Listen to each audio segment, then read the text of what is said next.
The Cleveland Community Police Commission comes to order.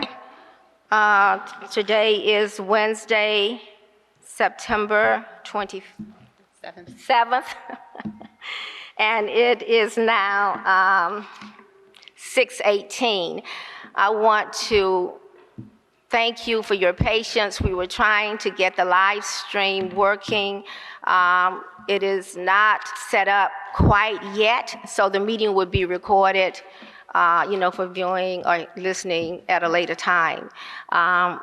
We want to thank those of you who are in the audience tonight, as well as those who are listening and viewing from home.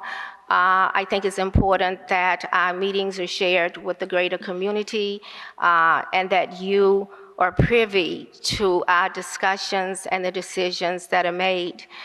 Tonight, we want to extend a very special thank you for the members of the Boys and Girls Club here. So will you stand, please?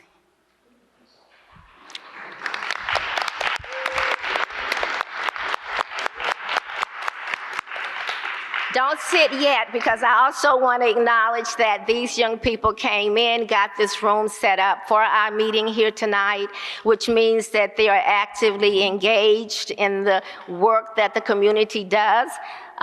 The work that the commission does for the community. We appreciate your efforts, and we hope that during the public comment session that you will have an opportunity to share any comments that you have about what you hear at this meeting, or any other thoughts that you may have based on the work that this commission is charged with. So we thank you for your attendance, and more importantly, we thank you for setting the meeting up for us, and we're looking forward to hearing your engagement in tonight's meeting. So thank you so very much. We're going to give them another round of applause.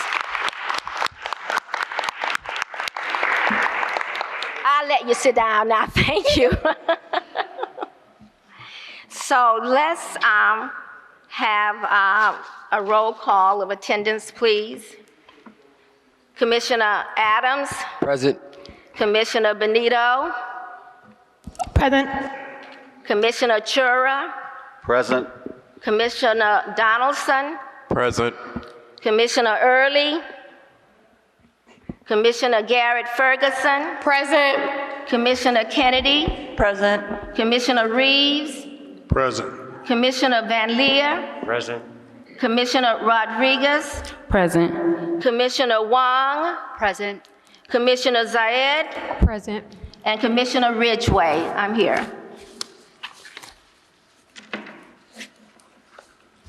So there are three sets of meeting minutes that we need to approve tonight. The first one is, let me make sure we have, I'm assuming that everybody has read them and prepared to take a vote on these minutes. They're from previous meetings. Just hold on one second for me, because I want to pull them up by date and put them on the table for approval by date. I think that they were distributed to the commissioners, and you had an opportunity to review them for accuracy, and changes were made as necessary, and now they're before the full commission for acceptance. This is what happened with technology. I don't have a hard copy of those minutes, so just give me a second to pull them up, please. Pull up Ryan's email for me. Okay. Oh, here they are. Yeah. Oh, hold on. So the first set of minutes for adoption, that was the last set. Let's start with the most recent and work back. So the August 23rd minutes, this meeting was held at Cleveland Public Library, Huff Branch. Do we have a motion to accept these minutes? Is there a motion to approve the minutes from August 23rd? I so move. So moved. Is there a second? Second.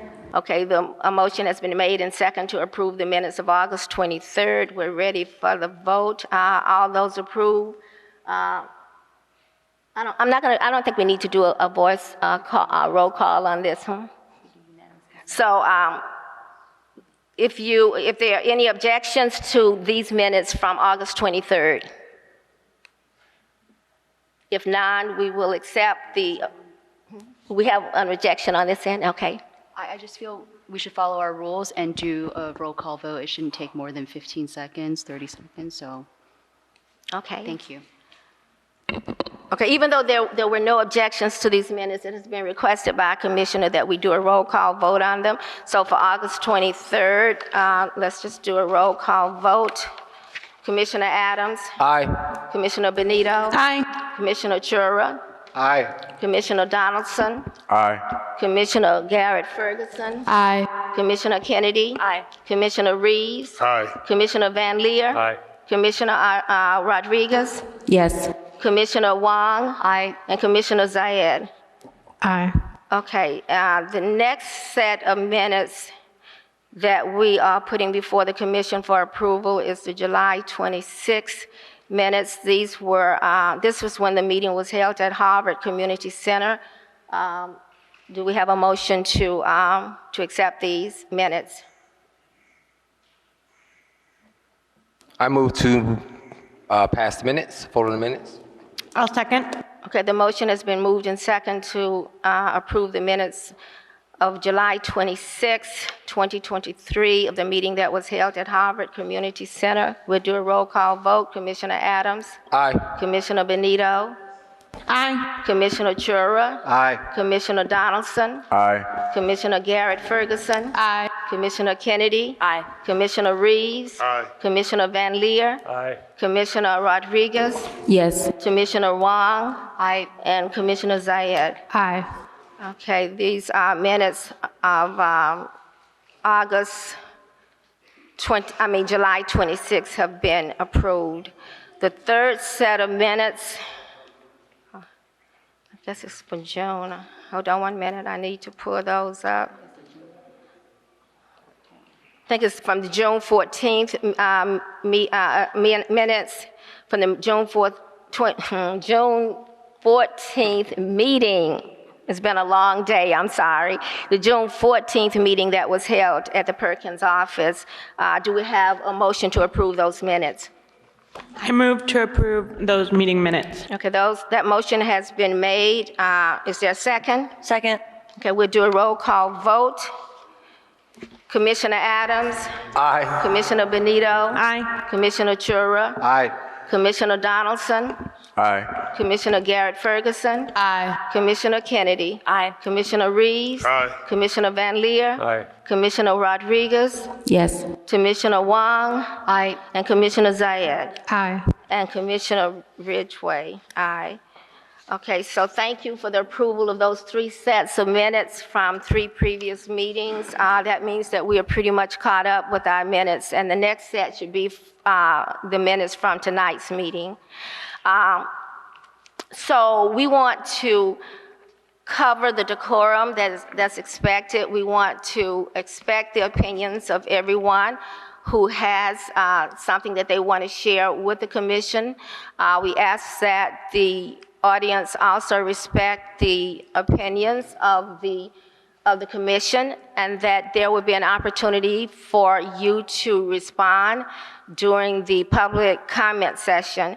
During the public comment session, your comments will be limited to 3 minutes, and you would have an opportunity to express a comment, but we will not respond to those comments. They will become part of the minutes, and some of your comments may actually be used in some of our committee meetings, or maybe you may bring up issues that we may need to discuss during our leadership meeting or during other committee meetings of the commission. But we will ask that we all conduct ourselves accordingly and respectfully listen, and during public comment session, the public will be able to share. We have welcomed our guests already, both at home and in the audience. And at this time, we will invite our interim executive director, Jason Goodrick. He's going to make a presentation on the framework of the Community Police Commission committees.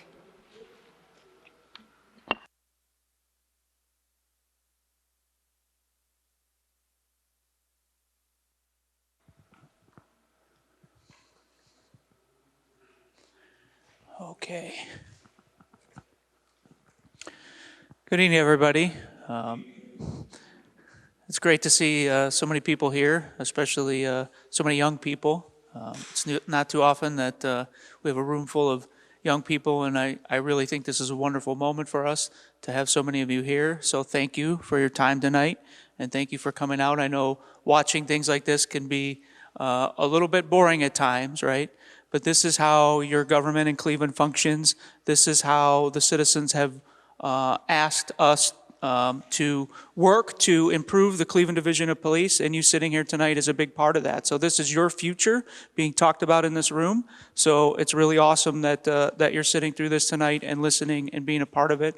And hopefully we'll see your faces again when you go through this experience and you want to come back and add more value to this work, because these commissioners are dependent on hearing your voice, just like everybody else's voice, to know what you expect out of them and out of your police department. So give yourselves a round of applause for being here tonight.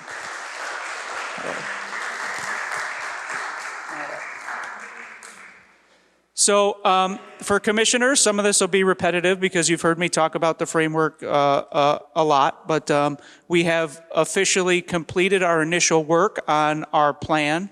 And when we say framework for the community, for those who don't know, this is our work plan, right? So this is what the commissioners are going to be working on for the remainder of this year and next year, written down for everyone to see, so people get an understanding. So let's start with, if you can advance the slide for me, just talking a little bit about the CPC. Okay, so for those who are new, sitting with us this evening, we were established in 2015 as part of the consent decree. The consent decree was a deal brokered between the federal government, the Department of Justice, who was going to sue the city of Cleveland because they believed that the city of Cleveland Police Department was engaging in what's called a pattern and practice of violating people's constitutional rights. So in order to prevent a lawsuit where they would have to go to court and argue whether that did or didn't occur, the city agreed with the United States government to improve the police department and the way the police department operates. So that's called the consent decree. That is the written agreement that they made with the government and the city of Cleveland to improve it. And we were part of that. So that was the initial commission in 2015. And then later on down the road in 2021, the citizens of Cleveland decided they wanted the commission to be here always. And not only did they want the commission to be here always, they wanted the commission to have more powers than it had before. So the voters said yes to that, and here we are. The 13 individuals that you're looking at right here have powers to improve the police department using community's voice. So if the community brings a concern, if the community is unhappy with something that's happening on the police department, this board and body here can work to fix that problem, or at least have the conversation with that problem. And in some instances, they can even order the police to do something differently. Next slide, please. So we talked about the consent decree a little bit. We can move on past this one. One more slide. Okay, so this is what some of the key areas were that were concerning about the way the police were operating at the time. So this was 2015, right? They wanted to see more community engagement. They wanted to see the police officers out there getting to know the community, being part of the community, talking to the community, engaging with the community. They wanted to see more community involvement in the community, telling police what they think the police should be working on, and the police working to help solve that problem jointly with the community. That's called community and problem-oriented policing. They wanted to see policing without bias.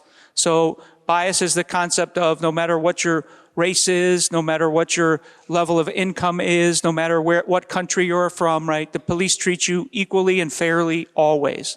So they wanted to see that happen. Use of force. We wanted to see police be able to do their job under the Constitution So if you were to be arrested, right, to be arrested without harm or using force would be the ideal scenario. Recognizing that sometimes that has to happen, but it was happening more than it needed to in Cleveland. So that was why it would needed to be improved there. Crisis intervention is when somebody may have been diagnosed with a medical problem or a mental condition, and as a result of that, they might go into crisis, like they were extremely depressed, right? The police would get called to that, but we want the police to treat them more like a person in a medical emergency than a criminal. So that is what crisis intervention is.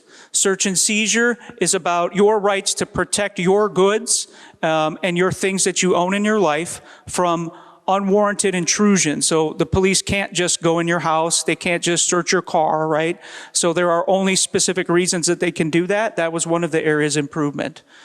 We wanted the police department, we wanted to know more about what the police department does and how they operate. So that's transparency.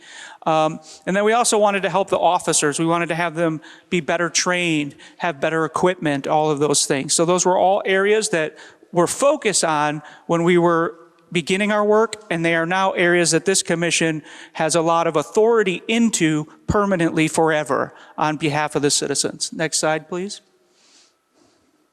So this is the government of Cleveland is run by what's called the charter. So the charter amendment is, the number for that is 115.5. So if you were to look up exactly what this commission is allowed to do, the way to do that is to search for the Cleveland City Charter, and then the number 115.5 or the Community Police Commission. And it's a long, it is the law in the city of Cleveland, and it gives this board, these 13 people, it talks about what their powers are and what they're allowed to do on a very detailed level. So it will give you exactly what they are allowed to do under the law. Next slide, please. All right. So before in 2015, we were temporary, and we can only recommend changes. But now in 2024, going into 2024, okay, we are independent. That's one of the key things. We are final authority over CDP policies. When I say CDP, that's the Cleveland Police. So they can actually say, we don't like this policy, the community doesn't like this policy, you're going to change this policy. Never before could citizens do that with the police department. And discipline, that's important too. When a police officer gets in trouble, sometimes the community members are upset because the police officer doesn't get enough discipline, right? So this board is allowed to hear those cases, look into that, and then decide if that police officer should have more punishment than they got from the police chief. So that's something that's very important as well. Next slide, please. So these are the 13 individuals that were selected to do this job on the citizens' behalf. And they represent a whole bunch of expertise and life experience, but they all have one thing in common, and that is they are residents of the city of Cleveland just like you are, if you're in this audience and you are a resident. Next slide, please. And this is a list of their names. They all have name tags, and on our website at clecpc.org, you can look up more information about them and their individual bios and why they chose to be here. Next slide, please. So we are responsible for several areas that are very important, and that is the accountability, the bias-free policing, things that we talked about. Civilian oversight of police is the broad thing of what we do here. Search and seizure and use of force. Next slide. How did we get to our work plan? So I'm going to show you what exactly they're going to work on. But first we have to answer the question, if they were appointed in January, it's been almost a year, right? So what have they done so far? And the answer to that is, they're all experts in a lot of things that they do in their lives, right? They came in here, they all have different levels of education, different levels of work experience, different jobs. What we had to do in this first 8 months of them being seated was train them on police stuff specifically, right? So that they could understand how the police operate, what the police policies are, what the law says the police are allowed to do so that they can do their jobs correctly. They also had to establish their own rules for how they operate in the charter and the laws. So you'll hear them cite rules tonight. They'll talk about rules a little bit. That is part of what they had to do because this body never existed before. They had to start everything from the beginning, started from scratch. So that is what they were mandated to do under 115.5, and that is what they have been doing up until now. But now that they're trained, they have written their rules, they have their budget, which is what money they're allowed to spend for the year. They're going to get to work on the actual police portion of 115.5, and that's what we're going to show you tonight, what they're going to work on for the next roughly a year so that people can get involved in that work. Next slide, please. So how do they do their work? In order to do it, everybody has a different desire for the things that they want to work on. And it's important to know that there is more work that can be done than there are people available to do the work. That's why we rely on the community so much, right? But they have to decide, what are we actually going to work on? If we have this big pile of stuff we can work on, how do we bring it down to a practical, reasonable thing? How much work can we actually get done in a day? And what is the most important work to work on? So that was the discussion. And those discussions were broken down by committees. So the way that they work is they break into small groups called committees. And those committees are listed here. So there's the Police Policy Committee. They work on, I'll go into what each one of these works on as we get to the slide, but the Police Accountability Committee, the Police Training Committee, the Internal Training Committee, which is what do they need to learn and grow to be good at their job. Their rules, how do they make their own rules to do their job. Budgets and grants, that's talking about the money. That's how they manage their money that they have to spend in a year. And then the Outreach Committee, and that committee focuses on how do you best engage with the community and get the most community input. Next slide, please. All right, so there were copies of this outside on the table. It's called the framework. It's the work plan if you're interested in taking a deep look at it. I'm not going to go into every detail of it, but it came from our own rules. So this body voted and said that every year, beginning in their second year, the commission shall make a good faith effort to share a strategic framework with the communities and stakeholders each year. So that rule goes on a little further to say that plan will have community feedback, so it will be done in conjunction with everybody, giving some feedback onto what the community wants them to work on. It will align with people's concerns. So if people are concerned about a particular issue with police, like too much cars being stopped or people being treated a certain way, we would listen to that and see if we can fit it into the work plan and make it a priority. And then it sets goals. So every committee has goals in their work with timelines of when they want to achieve them. Next slide, please. So the first committee we'll start with is the Accountability Committee. And what the Accountability Committee does is they have oversight of the discipline of police, the process of discipline. They look at all the discipline and accountability data. They lead, and they also are in charge of prepping the committee if they have to do kind of a trial for a police officer who was disciplined, and they want to look at that case. They don't review every police officer who gets in trouble at work, but they do pick the ones that they want to look at. And those ones take a lot of prep work. You have to do the research. You have to look at the whole case. And so this group, this committee is in charge of prepping that whole case to be heard by the commission. And then some of the projects that they selected to do this year are what's called a Brady-Giglio work group. Now, I mentioned the charter 115.5. One of the things in the charter that's never existed before in Cleveland is there is a court case where officers who may have lied in the past or have done something like be arrested themselves may not be able to be witnesses in a case if they make an arrest. And it has to do with officer integrity.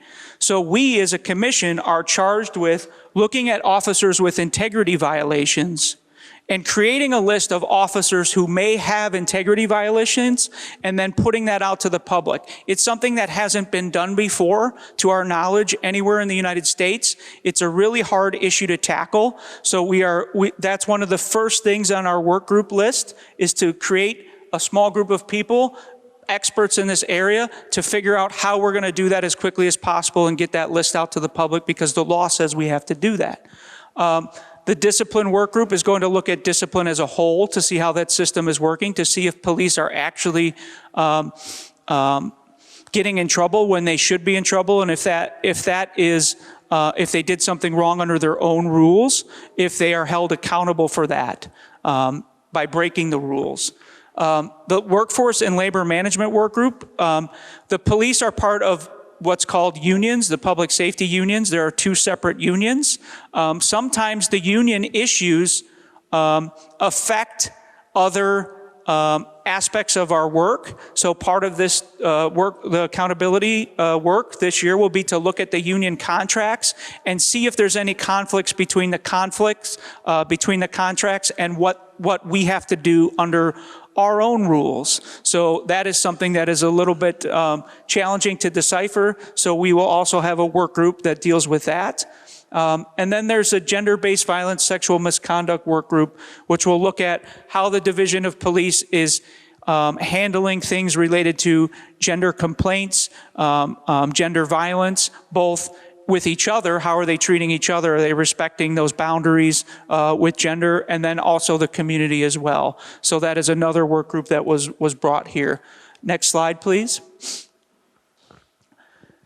So the policy committee, the police have to follow what's called their own policies, and they're referred to as general police orders. So the order will say exactly how a police officer should perform in a situation, like if they were if they were going to chase a car, right? There is a rule for how they're allowed to do that. That's the policy, and it's called a general police order. So this committee helps make those policies the best that they can be. Some of the things that they're working on is going to be, you may have heard a lot about something called ShotSpotter. You may have heard the terms like AI.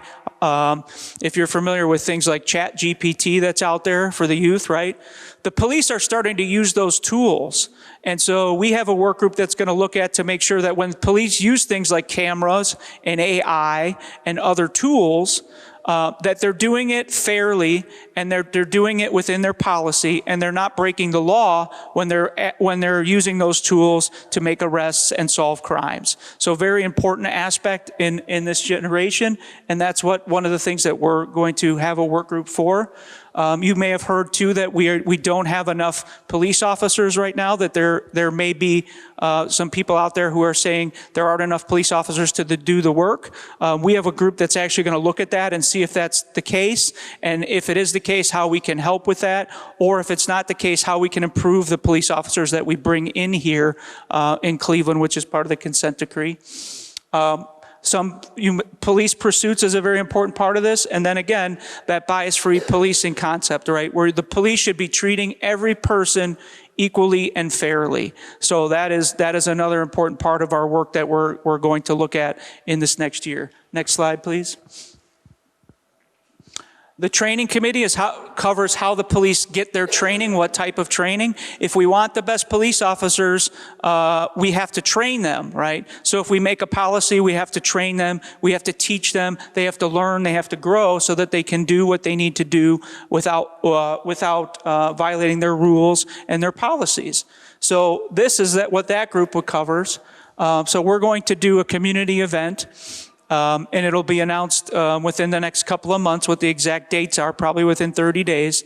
And what we're going to do is we're going to invite the public to come and see how the police train for use of force. And the public's going to get to go through some of that training so that they can learn and understand it, and then say what they like about it, what can improve about it, how it works, and give us some feedback. So that's one of the major projects here. Again, bias-free policing, but this is for how we train police to be fair and unbiased in their job. So those are some of the major things in there. And this group works closely with the police have their own committee that plans their training out a year in advance. So in this next year, we'll be working with them to plan their 2025 training. So all of the training that they get in a year, we will have a say in that. We will be working to improve it and make it the best that it can be, because we want the best trained police force, because a better trained police force means that when they do their job, they will do it without bias and respect for the laws and all of those things that the citizens have asked them to do. Next slide. And the last committee we're going to cover is the Outreach Committee.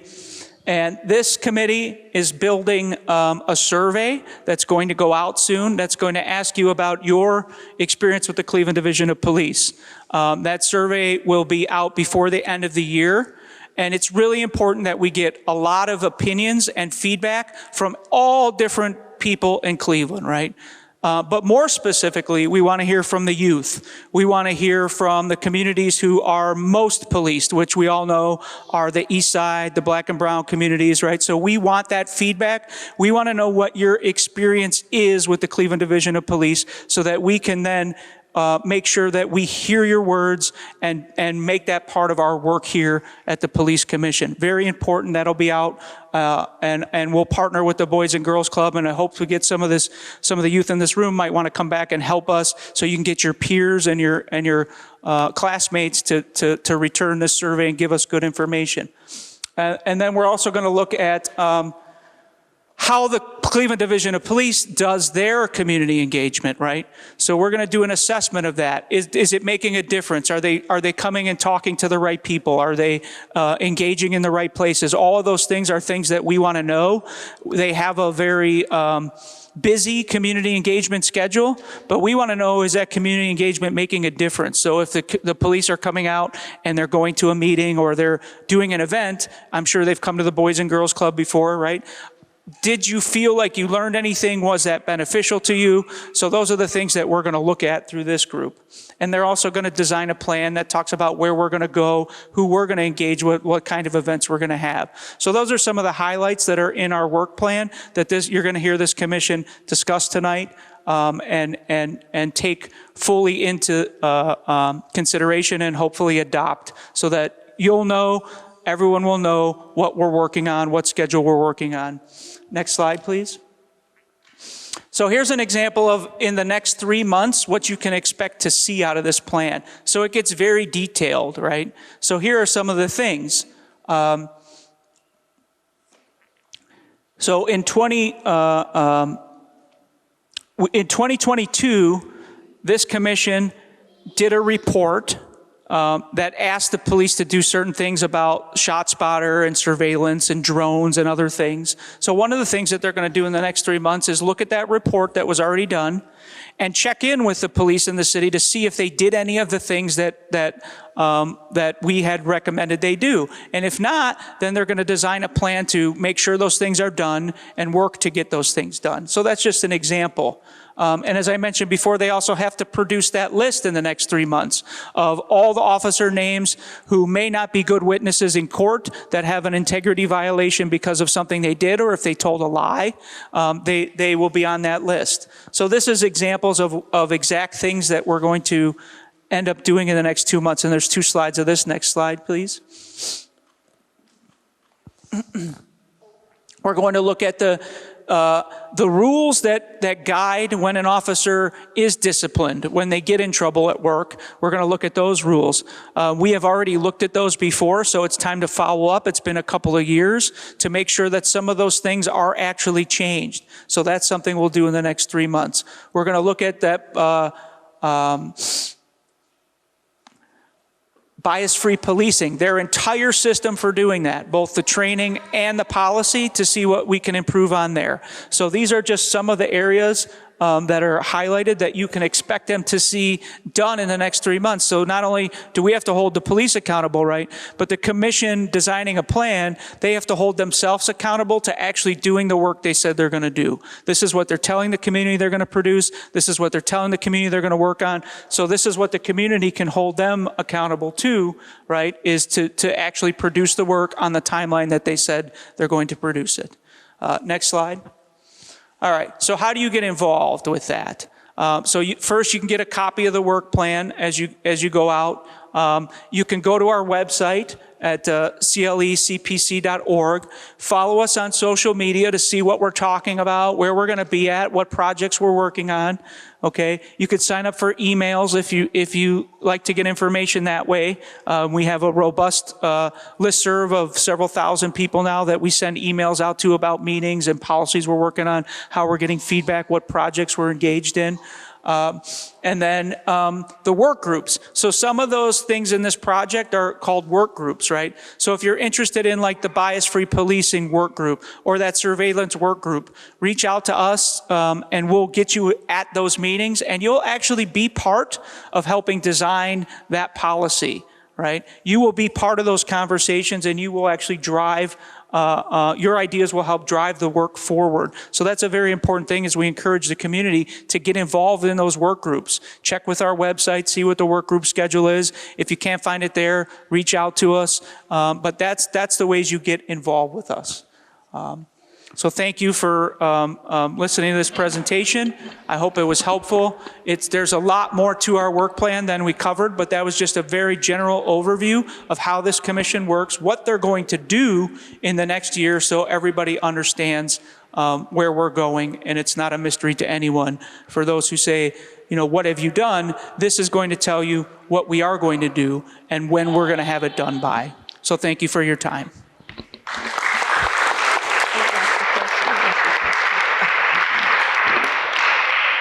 Thank you. I would just like to ask Interim Director Goodrick, is there an age limit for who can participate on work groups?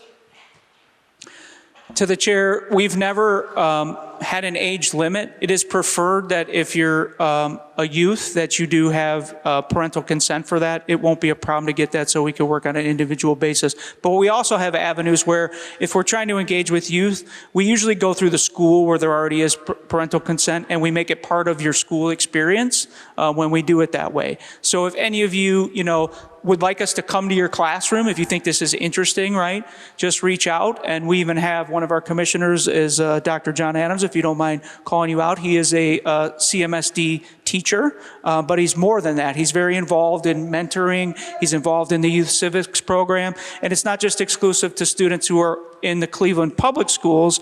Dr. Adams, I'm sure, would be happy to have a conversation with anyone who's interested in getting this work that's a youth experience. So.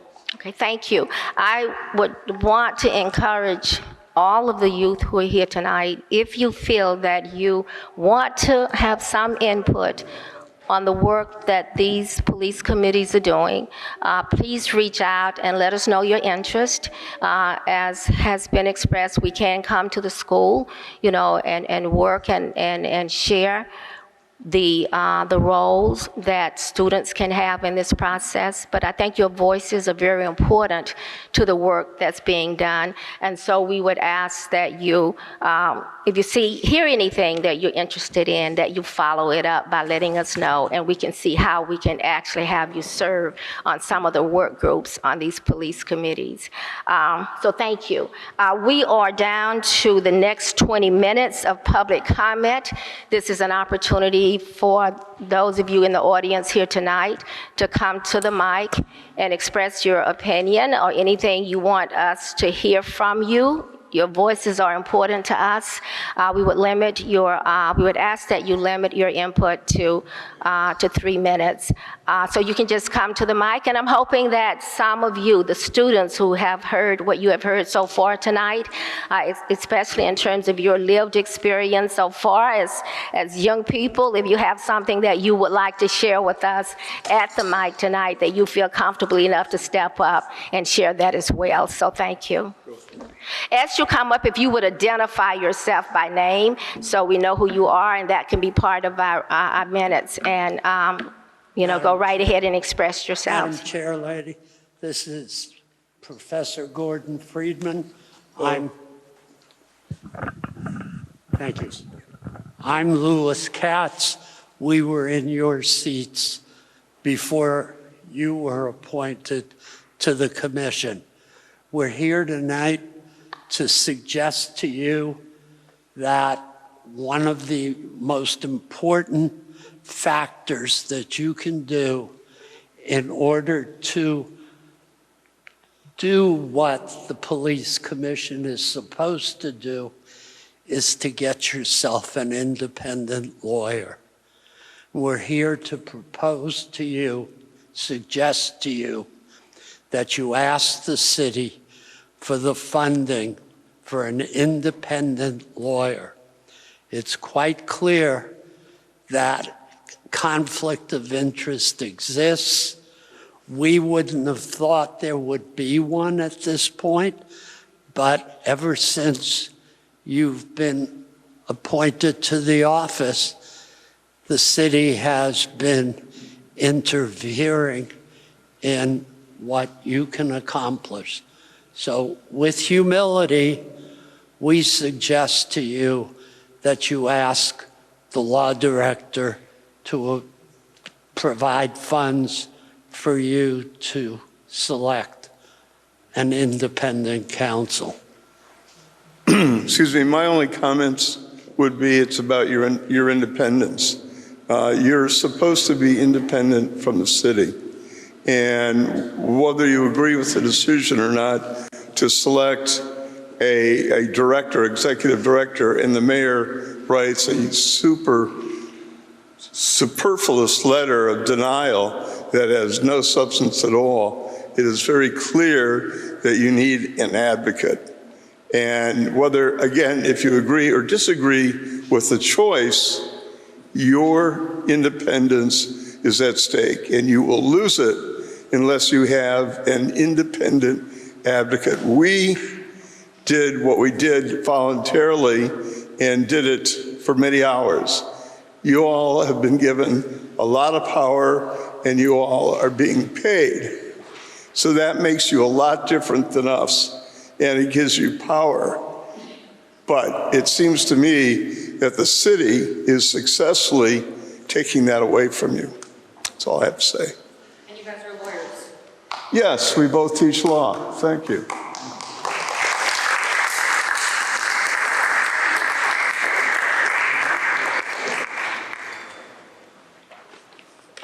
Hello, commissioners. I'm Jennifer Blakeney, and I'm a resident of Collinwood neighborhood.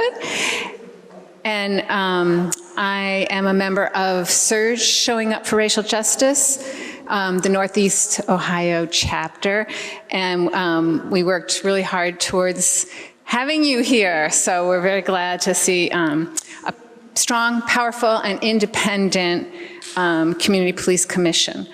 It's written into the city charter by the voice of the people of Cleveland.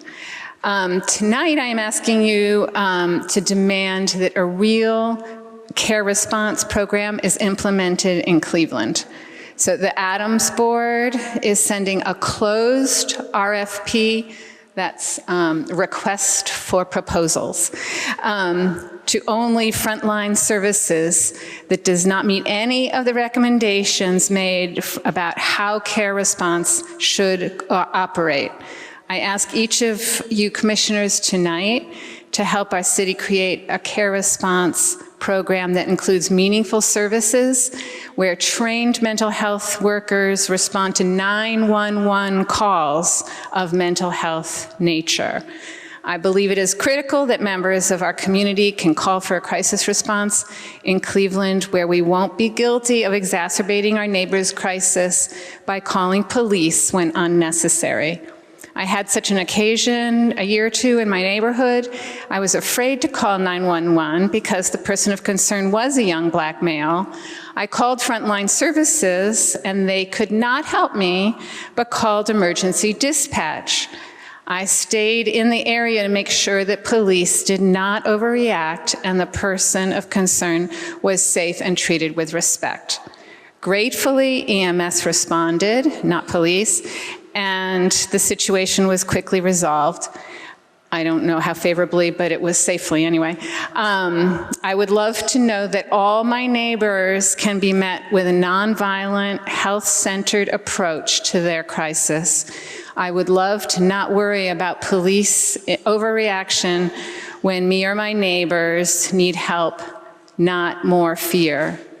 Care Response program is in place in various U.S. cities with excellent results when the following parameters are met: that dispatch care responders directly from 911 calls.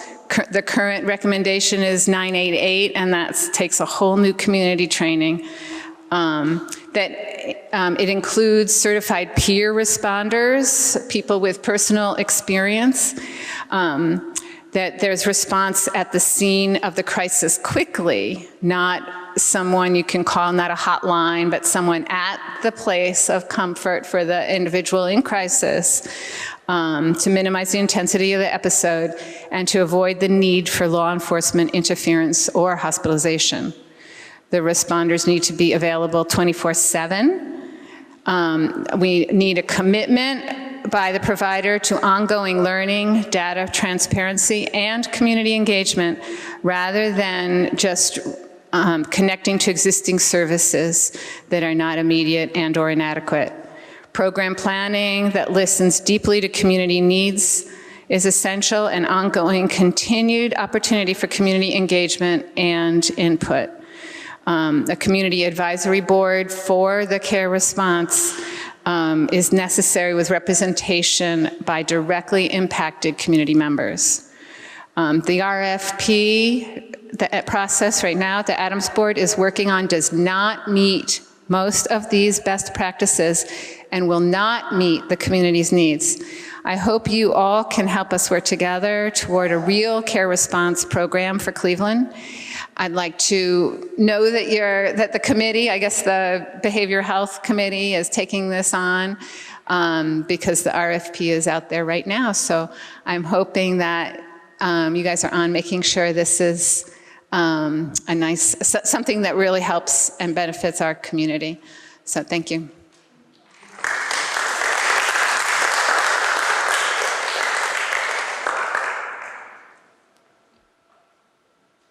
Is there anyone else who would like to speak to us?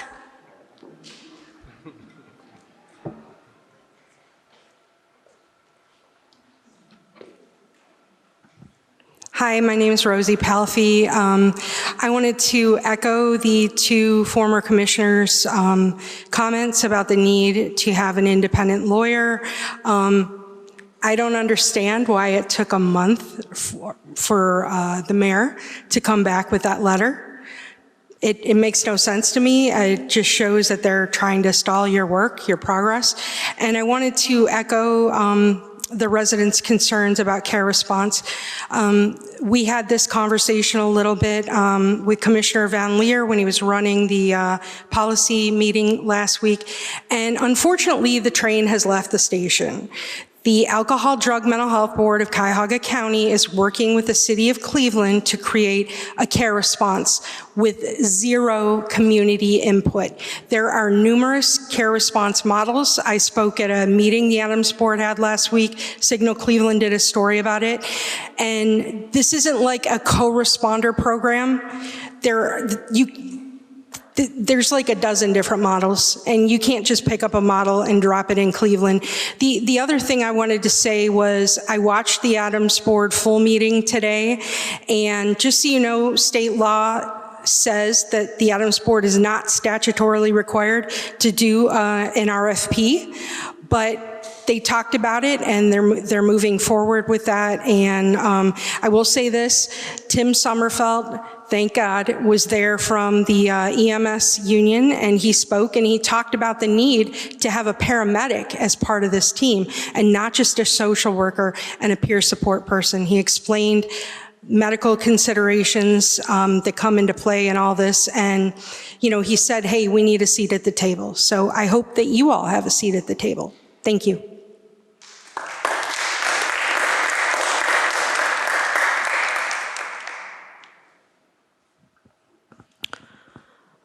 The community's willpower is at stake. Everything the member of community wants to do, the city government, the city council would not like to share the resources or even the power. The commission right now, you are not the only one in this particular trouble. There are other things. We see the same problem. So in the past, some of the commissioners here actually was very adamant about certain things. Then all of a sudden, they backed out.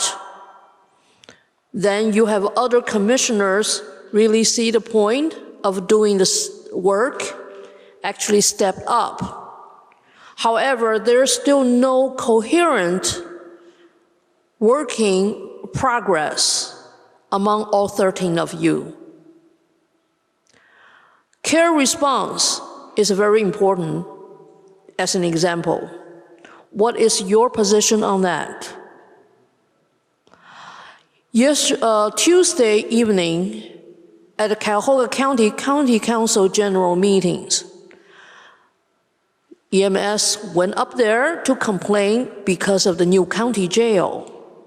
However, they are the one having a union contract to say for them to come out in the community, they need a police because the community is so unsafe, so dangerous. They feel their lives could be in danger. So lots of things, people are very used to either be passive aggressive or they are strongly holding double standards. If you are doing the same, that will be no good. So from the very beginning, the conflict of interest between the commission and the mayor's office, it was an obvious thing. If you do not act now, when will you do something which the commission is really here for? Yes, we do understand this particular charter has a little bit flaws in there. In the community, we do have our voices. We want to fix it up. So please, you should not only just hang on there to have the title. You really have to do the work together. Otherwise, the ones who are only thinking his or her own ideologies, please leave. Thank you.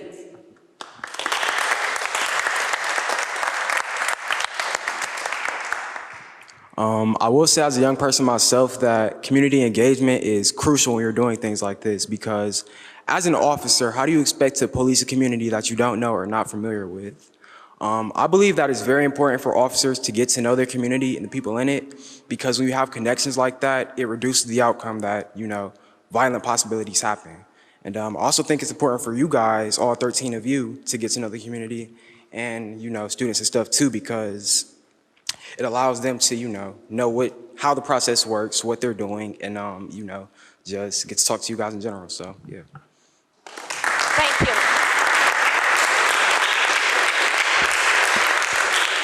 Thank you. Would you share your name with us for the record, please?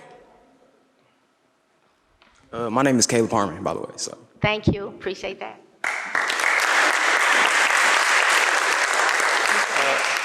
So I think I might wrap us up unless somebody's coming behind me. But my name's Earl Ingram. I'm the club director here at the St. Louis Boys and Girls Club. So we want to say thank you for everybody for coming out today.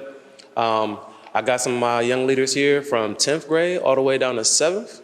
And we are very strategic. I am very strategic and specific about who I put them in front of and what engagement points we have.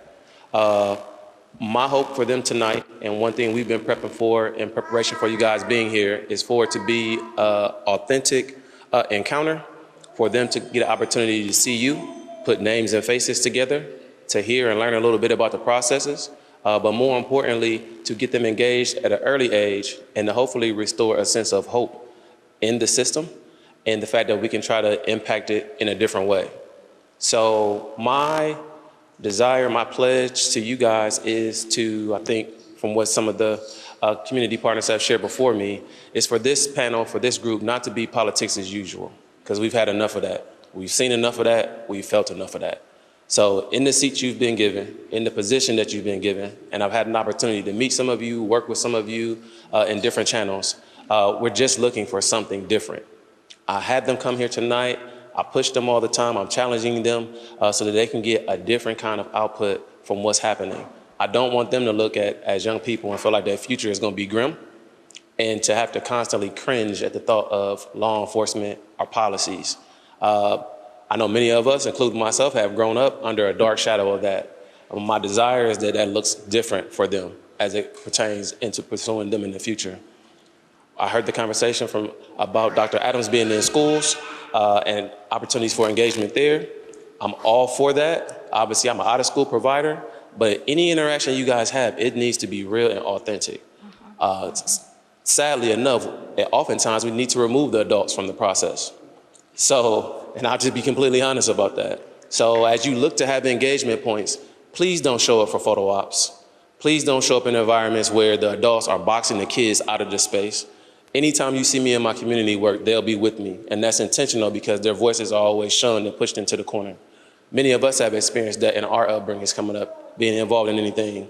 Anything that has a titling of youth with it, and you can go out into a space and you don't see any youth there, that proof's already in the pudding. So as you look to engage community work, youth work, look to engage with partners who are serious about that work. Look to engage with partners who are representing those things, not that places that have titles, schools, even community centers, even if it's another leg of my organization that's not putting youth first. I can't stress enough just the need for it to be authentic conversation and interactions, because without that, we will end up just creating the same cycle that we sadly are in now. I'll leave you guys with the fact that there is a youth policing policy that I have worked on. Taylor and Caleb were part of a group where we worked on that. There's a video short that you can see that's tied to that. There's actual print copies of that. We're looking to continue to push and get that integrated into a part of the training so that officers have a sense of what they need to do and change up when they're dealing with youth. And we just overall as a community, as an overall team, need to just do our best to make sure that we are pushing hard on those doors. So if you're in spaces, obviously where I'm not, where they aren't, you need to have the same amount of passion and enthusiasm to advocate for them. And think about it as if it was your son, your daughter. I see a little one here today. Same future you want for him, I want for them. I want for myself, for anyone who's coming behind me. So we really have to push for that. We do not want the same cookie cutter, vanilla, run-of-the-mill processes that we've had. You guys have an amazing opportunity, what it is that you're doing. And I just implore you to use it responsibly, use it correctly, use it in a way that you can make true impact and change. And don't just have it be run-of-the-mill, because people are defeated by the process. We need to acknowledge that, we need to speak to that, and we need to come up with some new processes as it comes to that. I lied, very last thing. If you're getting interference from our local officials, which, let's just be honest, that oftentimes that can be the case, I am in favor of trying to create some processes that make sure it's not hamstringing you guys, because people are defeated by looking at potentially a group of yourselves and knowing that you guys may have great heart to do the work, but are getting stifled by that. So let's work together. Let's utilize, work through processes so that we can remove the red tape so we can actually work for just impacting a greater Cleveland for these young people in the future.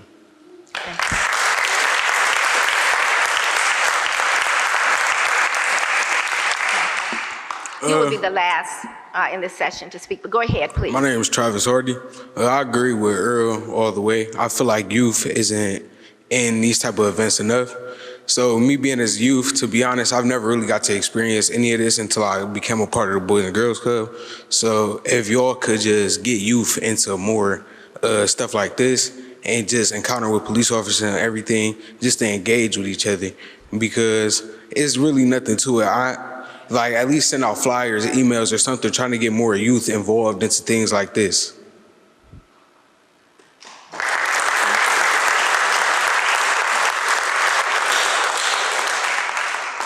Chair Ridgway, if I could just say one thing to our youth.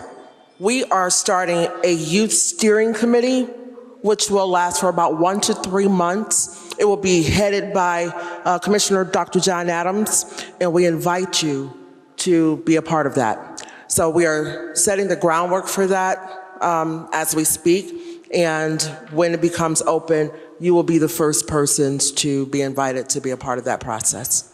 Thank you.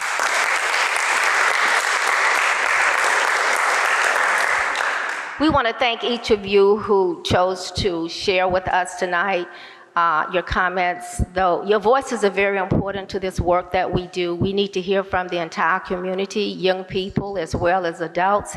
And I can't, as a practice, we don't respond directly to comments that are shared at the mic. I do think it's important that we thank the fact that some of you shared your opinions, and we strongly encourage you to get involved in this work that we're doing, either through our committee work groups or just by sharing your thoughts with us. We will be looking at every comment that was made today or tonight, and we will consider those comments in some context or another. We have someone who's working with MBRAC now as a liaison from this commission and is actively engaged. We have work groups that will allow anybody from the community to sign up and say, I want to be engaged, in the work that a particular committee is doing. And I think that this is a great opportunity to hear the voices of young people. I think we recognize your importance to this work. We recognize your importance to this community, and nothing is more important than hearing your voices and make sure that our responses to you are as authentic as your input to us. So we do appreciate all the comments that came to us tonight. Thank you. For those of you who may not know, this commission has two chairs, two co-chairs, Co-Chair Rodriguez and me, Co-Chair Ridgway. And when we started this process and the chairs were elected, we didn't quite know how all of this was going to work out. It was a new experience for both of us, but I think we have been able to complement each other very, very well. We definitely work all the time to see how we can be a responsive unit to the commission and to this community that we are charged to serve. We each give a co-chair report. It won't be very long. We will start with Co-Chair Rodriguez, and I end it with my comments. Thank you.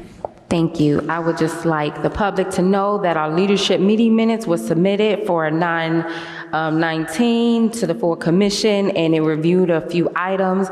Just to let the public know, the consent decree conference status is 10/25 at 3 p.m. at the Stokes Courthouse. Another item of business was the attendance audit. It was submitted to the mayor as requested by the Rules Committee and Interim Executive Director. Item number 3 was the full CPC calendar. Please, all committees, subcommittees, work groups, submit days and times so that we can ensure that we're not conflicting with any dates or times, and it minimizes any confusion. Also, we have a police wellness survey that Ms. Williams is helping to pass out through the partnership with Akron University. Please feel free to complete that and pass it on to your networks.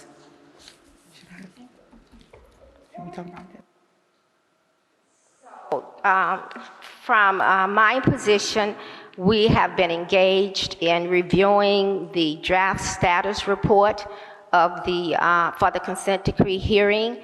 The interim director, Goodrick, Co-Chair Rodriguez, and myself, we had an opportunity to review that draft report and send our comments back to the federal monitors.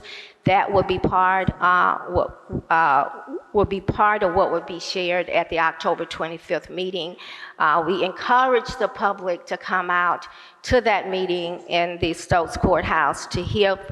This will be done before Federal Judge Oliver, and this is an opportunity to hear the status of the consent decree mandate. So that would be October 25th at 3 p.m. at the Stokes Courthouse.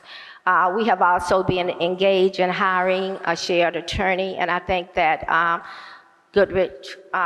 Director Goodrich will share some comments about that during his report. We had an opportunity to go to the University of Akron on Friday and meet with the staff there, the researcher, the coder, and different ones there who will be preparing the final report for the trauma series that was an amazing success this past spring and early summer. I think we're all looking forward to the results of that report. I think that this is an opportunity. There's still an opportunity for even our young people to share your impressions about police trauma. And I think, Shelley, we have some surveys on the table outside, so I would encourage anybody here tonight to pick up a survey, fill it out.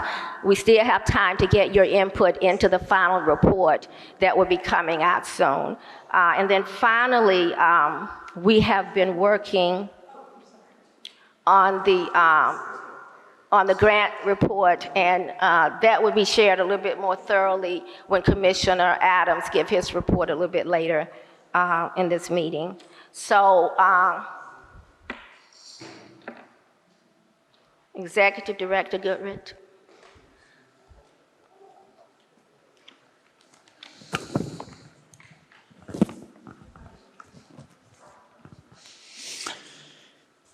Okay, so a little bit different report this time around.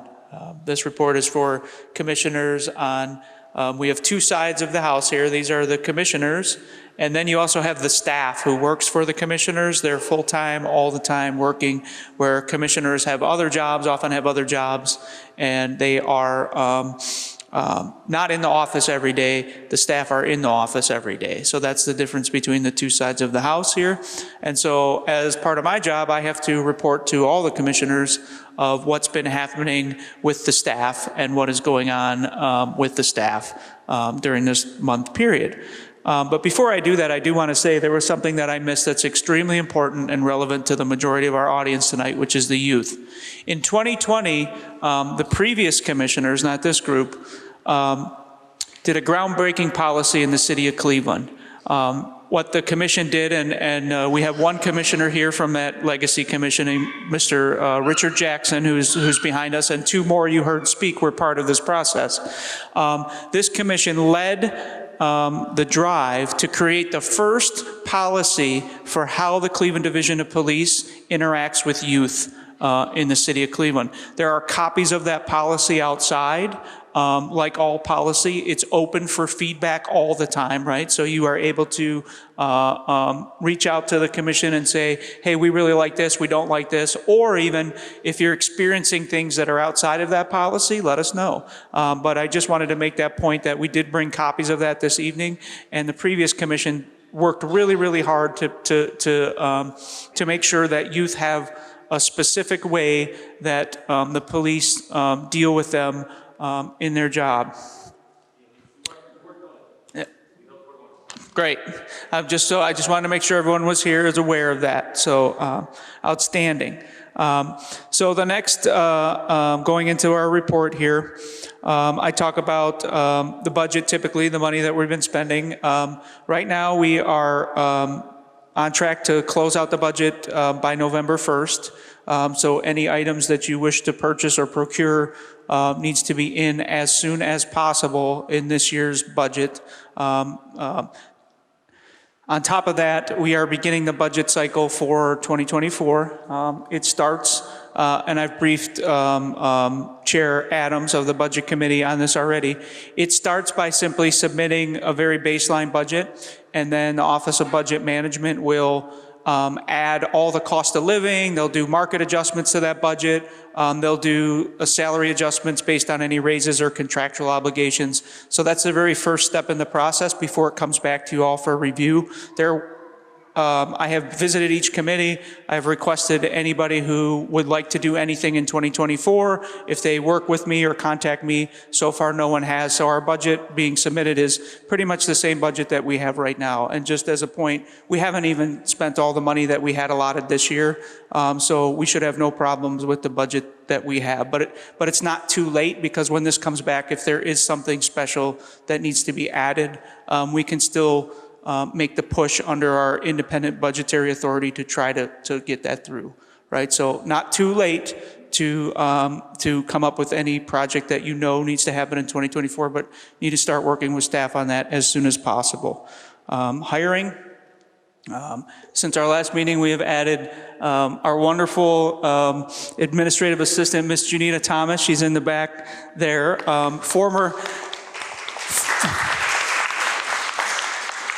So many of you may know her already. She's been with the City of Cleveland for quite some time. She was in Ward 7, and then she was with us previously. So she did 4 years with the CPC, almost 4 years, before she went to Ward 1 to be the executive assistant, and now she's back with us. So we're happy to have Ms. Thomas back. She's a wonderful asset to the CPC and very knowledgeable.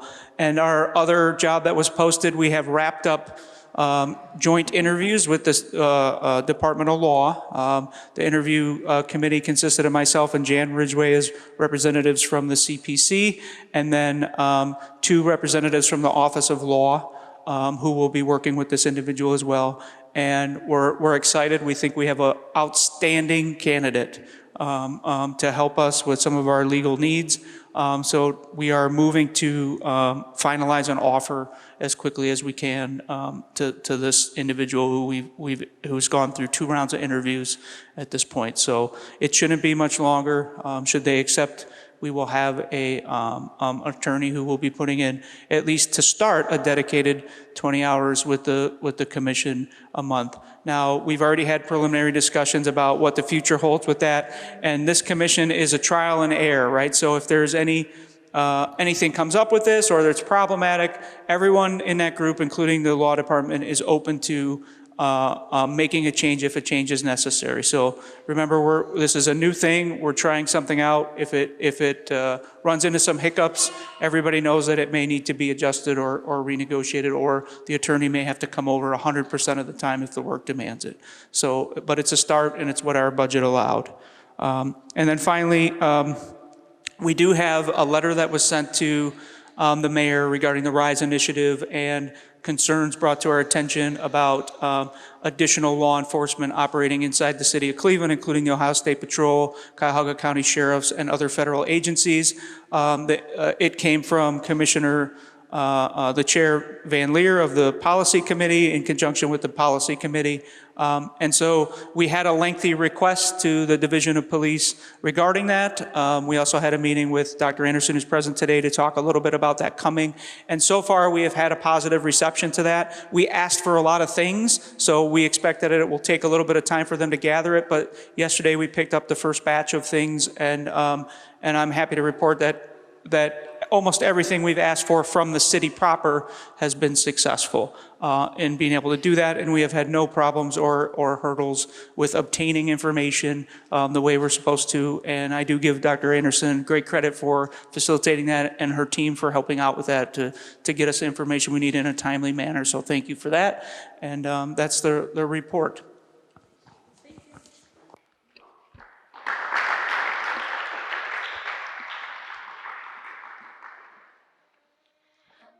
So the meeting is now open to receive committee status reports, and we will begin according to the agenda with the Internal Training Committee with Commissioner Garrett Ferguson, and after that we'll just go down. You don't have anything to report? Okay, so there's no report from on the Internal Training Committee. We will go to Budget and Grants Committee, which is a standing committee by Commissioner Adams. All right, thank you. Good evening, everyone. So this report will primarily focus on the grants. I think there's a lot of questions about them, about where we are in the process and sort of why maybe things have kind of taken a little bit longer than what we expected. So currently we have all of the grants that were submitted, all of the grants that qualified, that submitted all their materials. They have been reviewed by 2 commissioners each. So the scores have been submitted through our rubric. And sort of where we are now is, as we were going through the process, I had some questions about sort of if the process that we had in place was, in a nutshell, if it was legal. And so I reached out to the legal department to get some guidance on sort of where we were. And what we learned was that clearly we're beholden to the City of Cleveland laws and the charter, but we were also beholden to the state of Ohio's laws. And so according to the state of Ohio, there are some things in place that we had to consider. So that is regarding sort of conflicts of interest that commissioners may have with potential like grant applications, and then the recusals that would have to follow as a result. So for some time, we have gone through a process where we started with the commissioners. Currently, we have 8 commissioners who will be reviewing grants.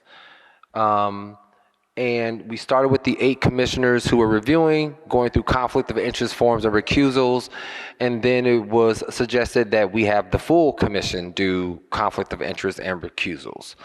So that sort of paused us for a minute, because based on those forms and those conflicts, it kind of shapes who we can grant money to, who we can grant the city funds to. And so we are at the point where the majority of the commissioners have spoken with the law department. So we submitted conflict of interest forms, and then we also set up individual interviews, because what the law department discovered was that commissioners were over-recusing themselves from grants. And so the legal department walked each of us individually through sort of the conflicts we listed. And then for the majority of the commissioners, there were way fewer conflicts than what they had thought. So we are at the point where everything is scored. I think we have maybe a few more commissioners, 1 or 2 that need to talk to the legal department. But as that is happening, we are organizing the interviews. So over the next couple of weeks, it kind of depends on the availability of the interviewees for the grants. But we are planning to interview. There will be 2 commissioners interviewing potential grantees. The staff is helping us to organize those, and we will, what we are planning is that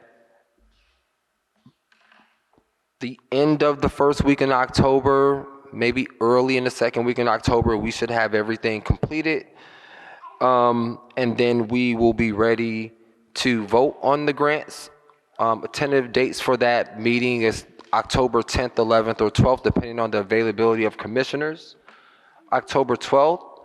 And we are allowed to do that meeting digitally so that we can pass the grants. And then once we pass the grants as a commission, we will send those grantees applications to the legal department.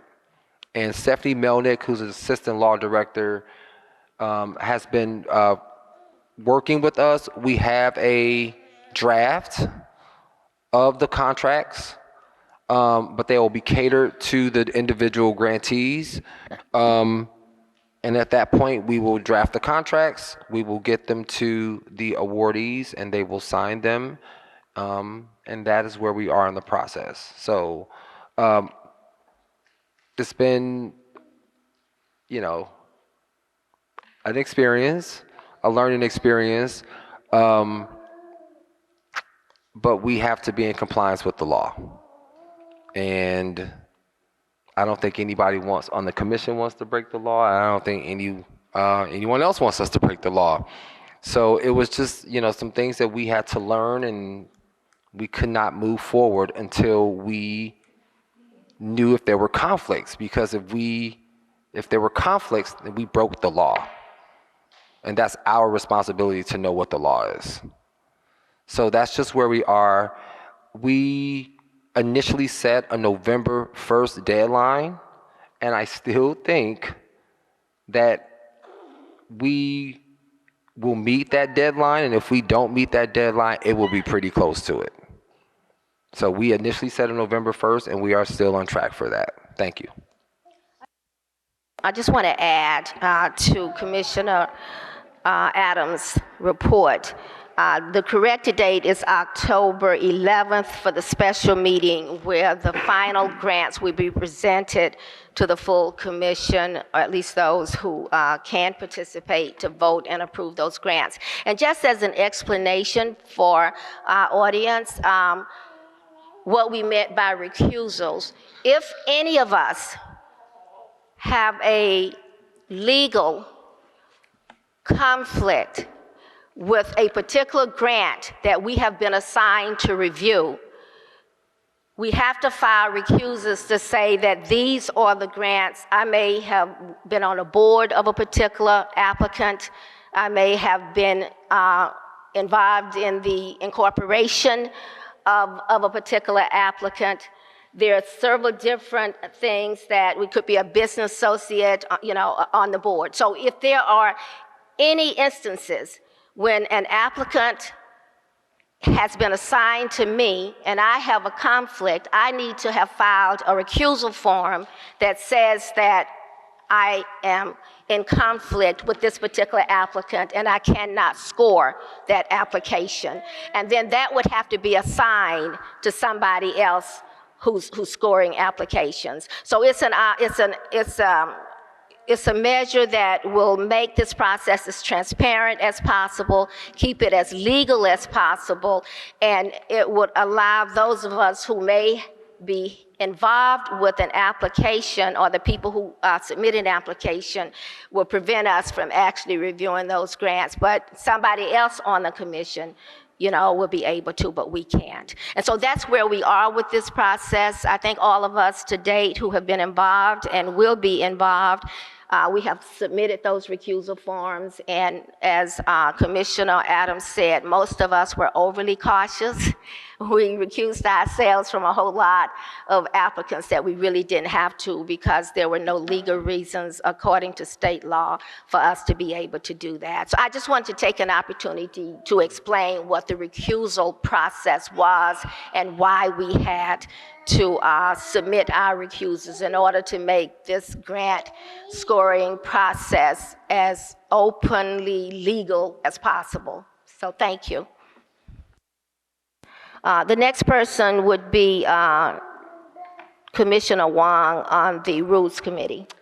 Hi, good evening. Thanks for sticking in there with us. So I'm the chair of the Rules Committee. The Rules Committee at this point, as you all know, we're making rules to enforce across and to affect certain behaviors that we are allow us basically more positively to work collaboratively together.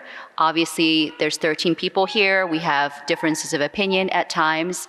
And as you all know, working in teams sometimes, if there are not a set of ground rules that everybody believes in, is willing to enforce and uphold themselves to, it can get a little bit chaotic.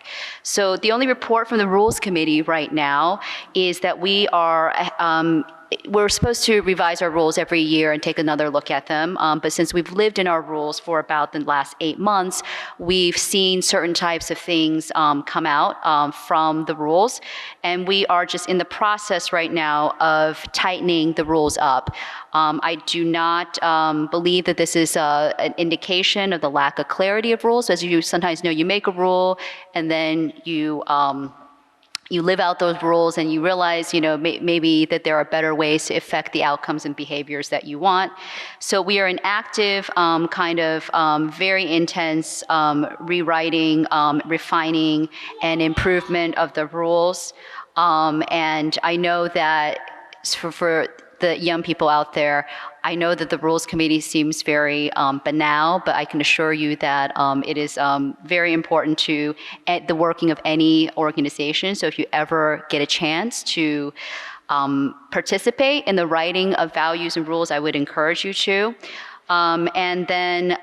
So we will be actively writing, and I've asked the entire committee to sincerely look at are passed and see what rules have been broken. It's not an attempt at punishment, but as an attempt at enlightening ourselves as to what behaviors that we would like to better improve so we can collaborate together, because it's a general agreement that probably in the midst of changing rules, you need to reflect upon the past rules. So that's the only update I have. We will have probably some drafts ready of Section 1, hopefully by the next meeting, and for approval by the committee. Thank you so much.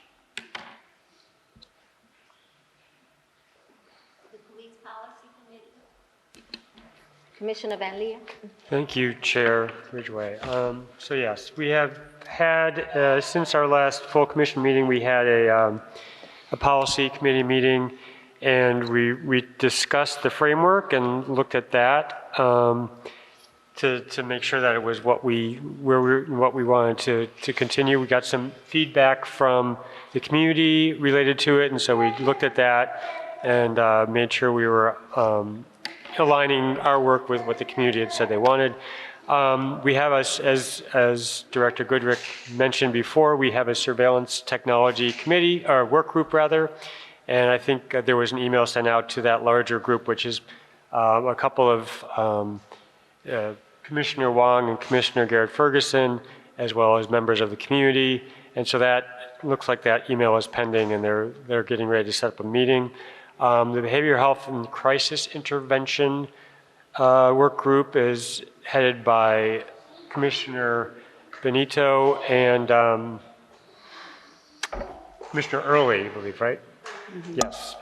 Sorry, slight brain malfunction there. There's been some initial conversations on the work group and pulling together a larger group, and that should be happening pretty soon. And that, to the comments before about non-police care response, that work group is focused, at least in part, on that aspect of public safety in Cleveland. Finally, the only other update that I think I have, I was able to attend this Cleveland City Council Safety Committee meeting this morning, and at that meeting, there were 4 people from the law enforcement agencies that are working with the Cleveland Division of Police who were in attendance and talking to that safety committee of council members about the work that they've been doing in Cleveland. They had Colonel Charles Jones, who's the superintendent of the Ohio State Police, Cuyahoga County Sheriff Harold Patel, the U.S. Marshal for the Northern District of Ohio, Pete Elliott, and Deputy Chief Ali Pillow from the Cleveland Division of Police. So that was an informative meeting this morning to some degree. And that would be it, unless members of our committee have more to add.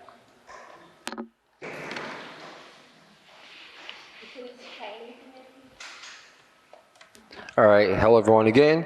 So the Police Training Committee, as ED Director Goodrick discussed, we are in the process of planning a public forum, like a community event for the use of force, where the police will be literally performing their use of force training in front of the community for feedback.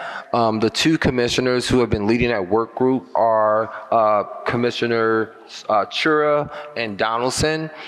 So we are currently at the point where we have submitted the staff, Shelley Williams submitted she created a plan for the event, and Commissioners Donaldson and Chura met with Commander Magooth, Lieutenant Smith, regarding the plan, and then I also met with them to kind of discuss sort of what that event would look like.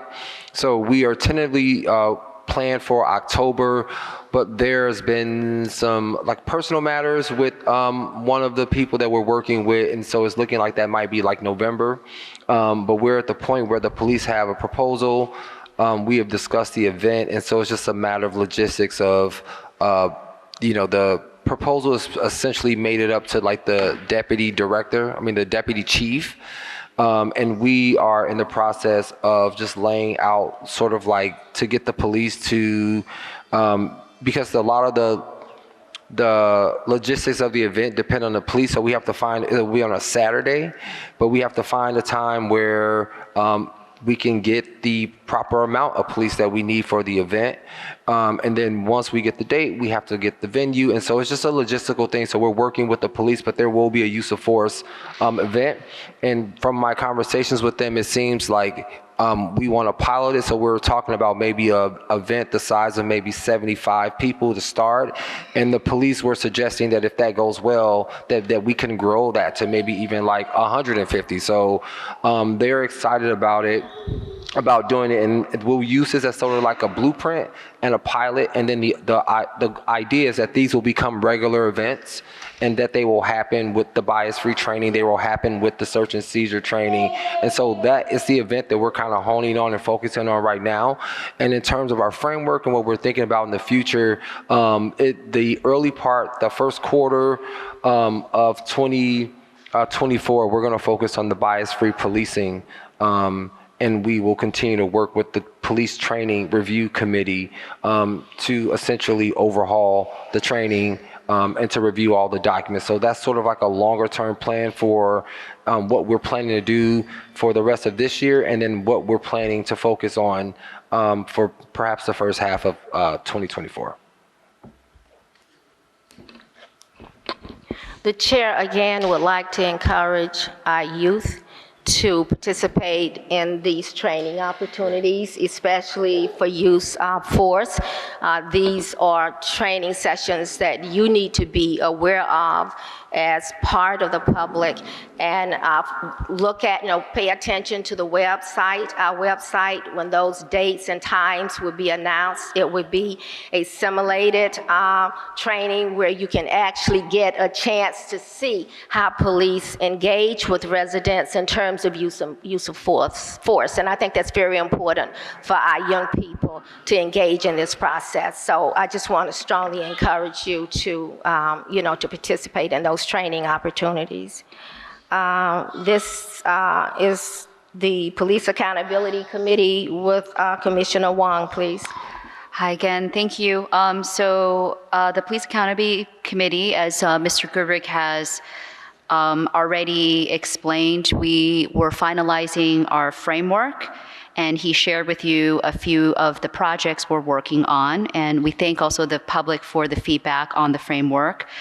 The two major projects we're engaged in are first the Brady Giglio work group, and as Mr. Goodrick explained, that is to create a list of officers whose behavior makes them impeachable or removable as witnesses, unreliable as witnesses. This group, like the other work group, discipline work group, requires a lot of legal kind of help. So if any people that are, if any of you are interested in the legal profession, understanding what is kind of the nitty-gritty, it's usually not arguing in court, it's doing a lot of research, understanding cases, understanding how to evaluate and analyze, I would encourage you to participate or just observe on the work group if you feel inclined. So we are basically getting together both of those work groups. It has been a little bit challenging because we need to get the right legal minds on that. Not to suggest that common sense from community members and young people is not required, but we definitely need a lot of legal support on those groups. So we're still finalizing the memberships of those groups. The discipline work group, I do want to explain, because accountability means more than just discipline, right? Accountability is everything that you do to keep someone, an officer, like good at their job and responsible for their job. The discipline is hopefully the last step. You don't want to get to that point. You want the officer to be able to do their job effectively and also constitutionally and collaboratively with the community. But the discipline work group is looking at the actual system of discipline.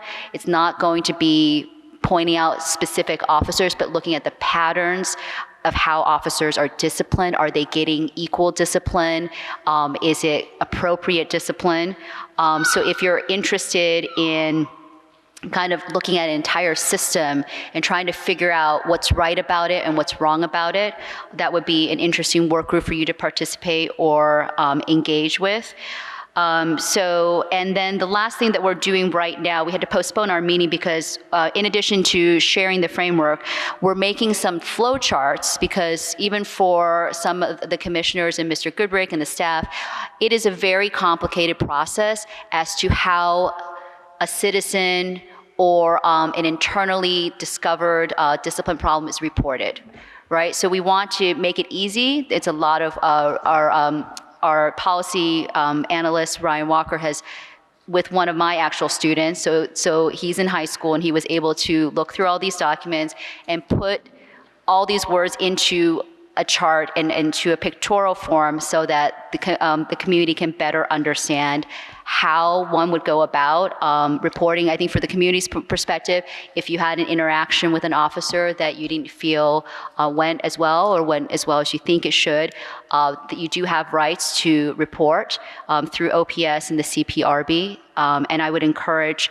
because you guys, I imagine you have a lot of interactions just like we do, but possibly more because you're not always in cars and situations like that.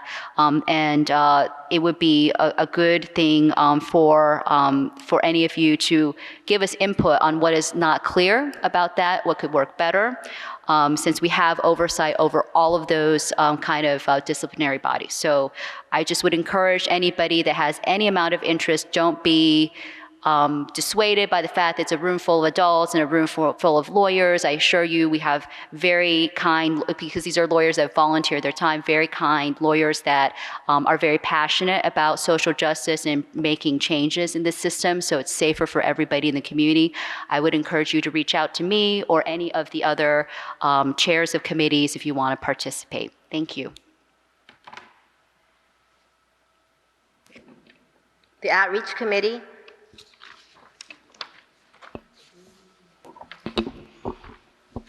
Hello, everyone. So the updates for the Outreach Committee are as follows. Commissioner Kennedy, who is working with on our survey work group, has reported that she has reached out to the chairs of the various committees and asked for their input on topics related to the survey, and she's currently awaiting that feedback. Also, she plans on meeting with members of the city to work on talks and discussions related to a bidding process for a firm that can help with administering the survey.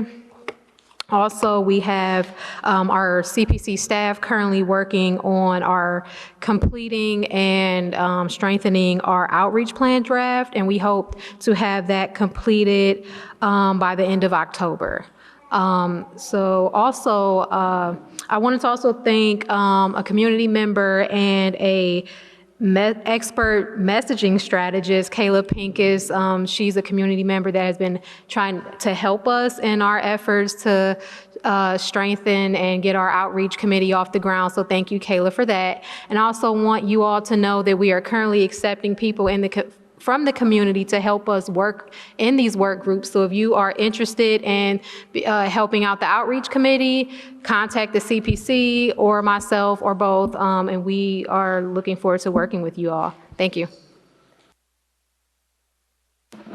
So we want to thank each of the commissioners for their reports. Again, we want to encourage the community, if you are interested in any of these areas where committees are working, please feel comfortable to sign up to work with these committees in their work groups. Share your input so that when the results for these commissions are published, your voice will be represented there. And it is our work, our intent is that the work that is done by each of these committees will be such that it will improve relations between the police and the community. So we really need your input. We want to hear your voices, and we would strongly encourage you to participate in this process as we work through it. Check the website because the frameworks are listed there, and you can see where you think you could most appropriately, or where you would most appropriately fit, and then get in contact with us and we'll go from there. So thank each of you for sharing updates, and we will go to old business, and a motion has been asked to put on the agenda regarding conflict of interest and the executive director's nomination. So Commissioner Wong. Thank you so much. So just to give a little bit of background about this motion, on June 14th, we voted as a commission for Mr. Jason Goodrick, who you've seen to be our full executive director of the commission. Unfortunately, on it was 6 weeks later, the mayor rejected our nomination. And so he is disagreeing with our decision. And this motion is to highlight the fact that when two parties are in disagreement about something, they cannot basically be represented by the same attorney. So I'm going to read the motion into the record. This motion was already made in kind of a more spontaneous manner at a previous meeting. So this doesn't negate that motion, but we thought for the sake of expediency and clarity that we will remake the motion. So if you'll bear with me, we're going to read this written motion now. So it's a motion regarding conflict of interest and engagement of outside counsel.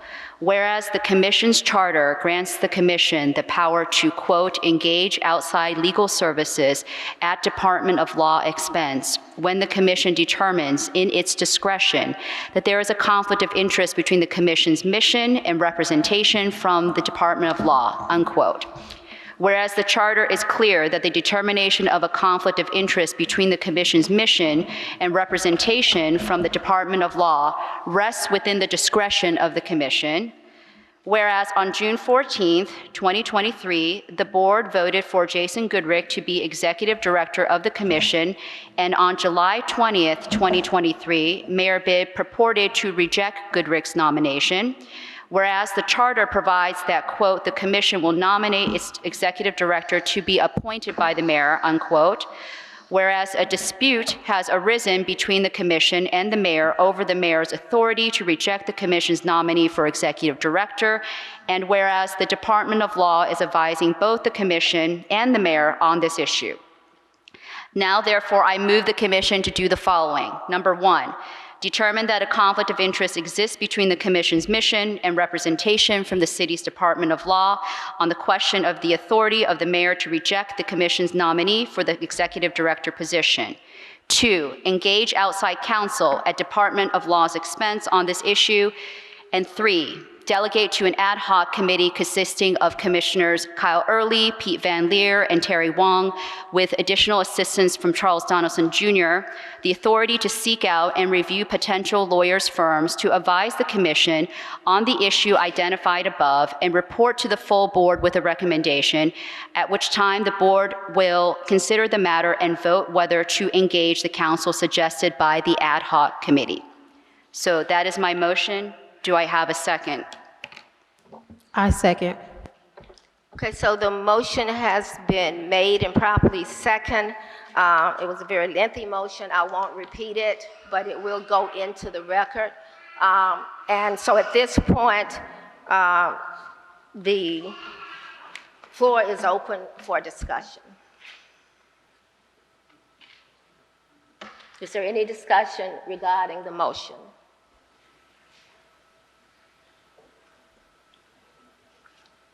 Okay, so as the chair rules that this discussion regarding the approval of the motion, if it is approved, that this motion, that discussion would not take place at the table initially. It will come back to the table once, it has passed tonight, but we will discuss a process for doing this. How this is done in leadership. I would just like to caution, the chair would like to caution that a committee or that members of this commission cannot self-establish a committee to interview or select an attorney, And the members of this committee can also not self-appoint themselves to a committee, especially if it's considered an ad hoc committee. If so, that ad hoc committee can only be appointed by a chair.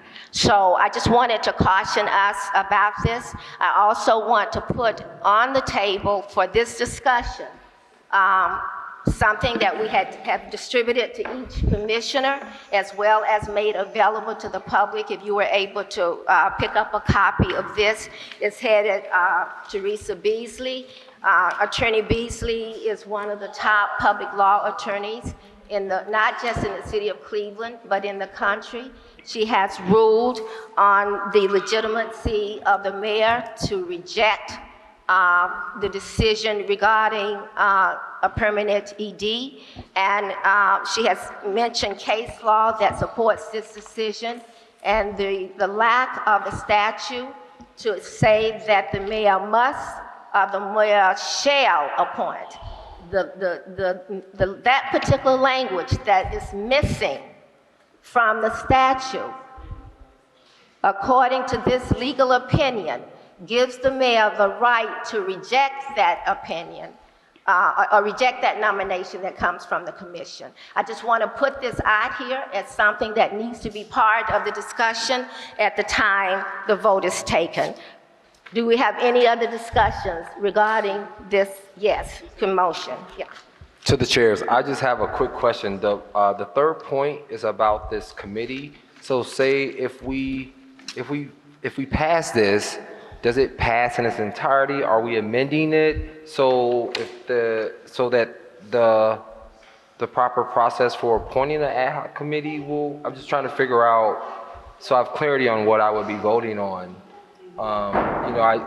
If what you're saying is that we cannot, that commissioners can't self-appoint into a committee, then if we vote yes on this, then that means we're passing everything that's here, correct? At this point, unless you want to make an amendment, because it's been presented as that full motion. I do want to address 2 points.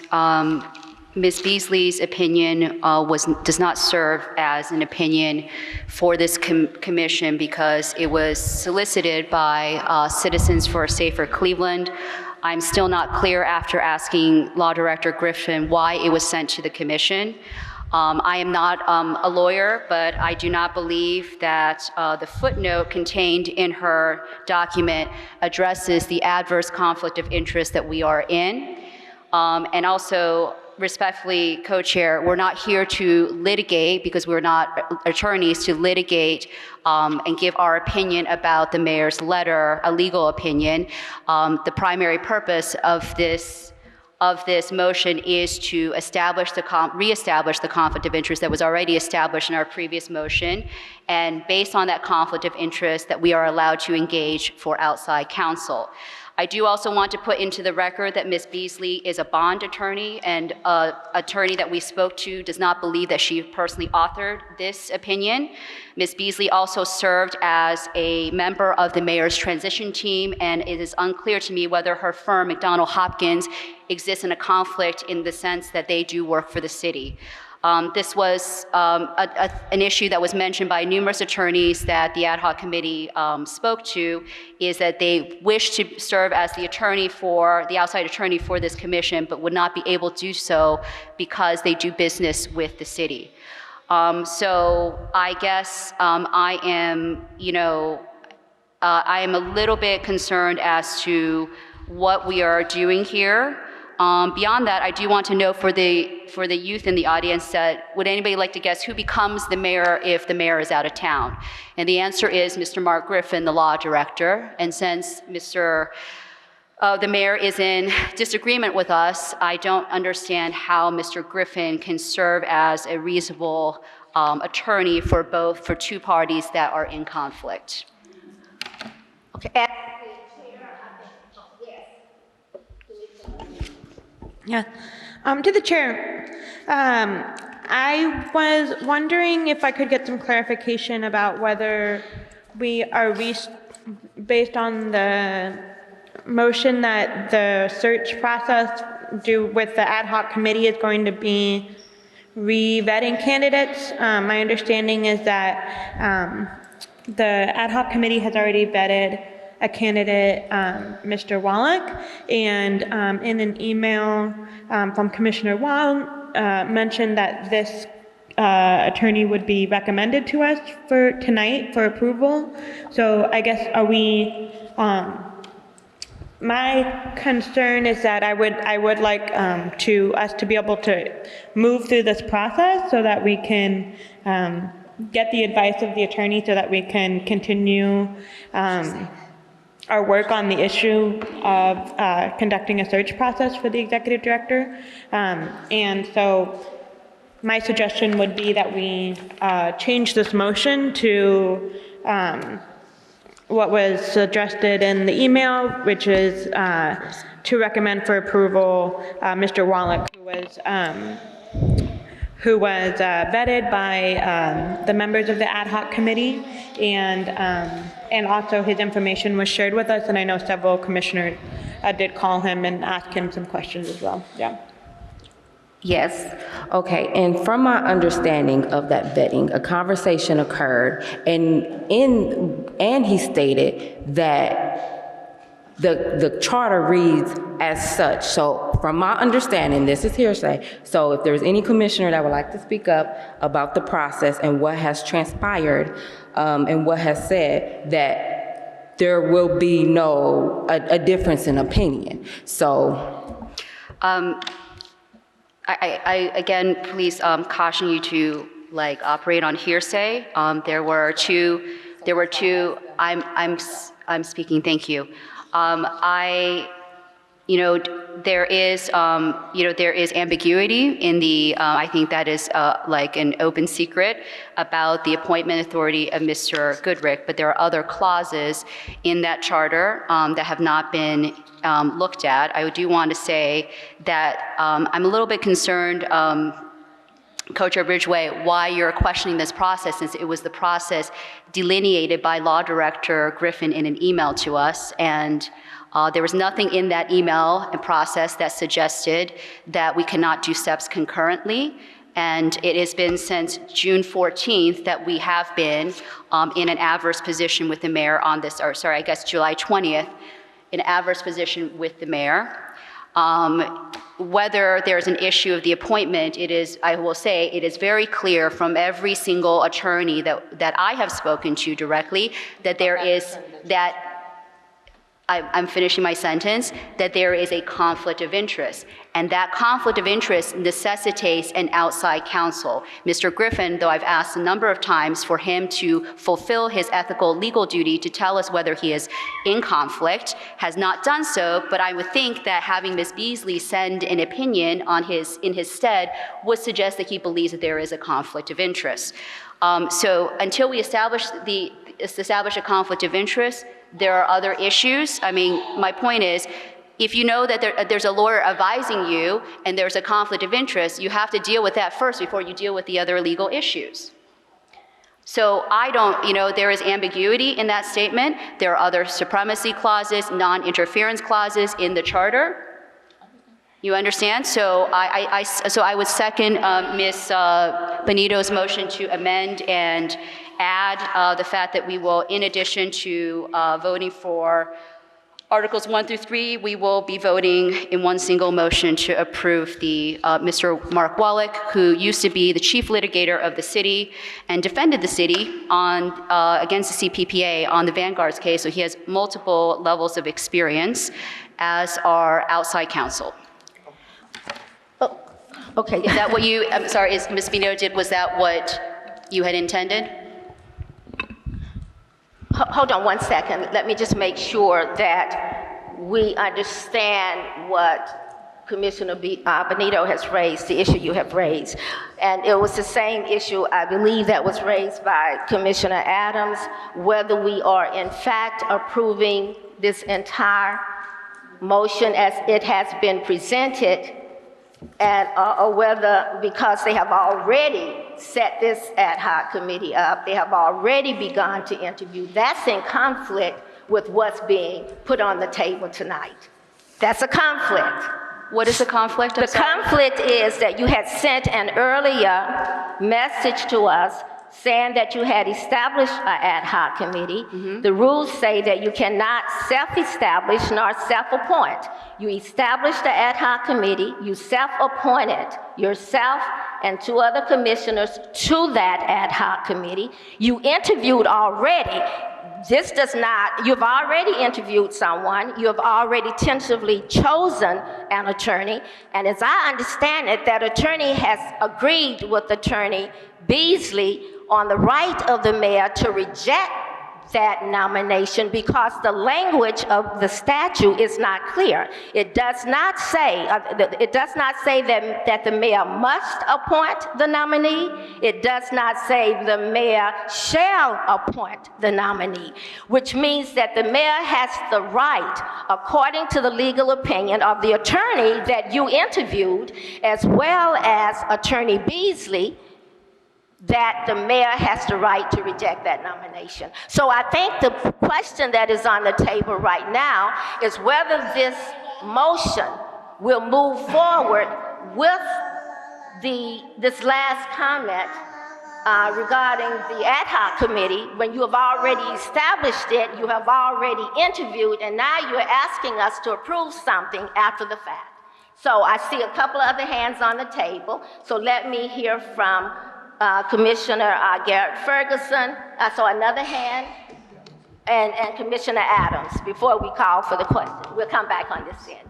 Yeah, go ahead. He was first. So I guess I just have some concerns about how us voting on this motion is going to conflict with state law, because from my understanding, those words, which is really what we're arguing about, is those words in the city charter, appoint and nominate. It seems that the state of Ohio has already issued guidance on how that is to be interpreted, and the state of Ohio has also given guidance on processes of nomination, especially in regards to executive branches throughout the state. So I'm just kind of confused on that. And then secondly, it seems we got an outside opinion by a public interest law firm.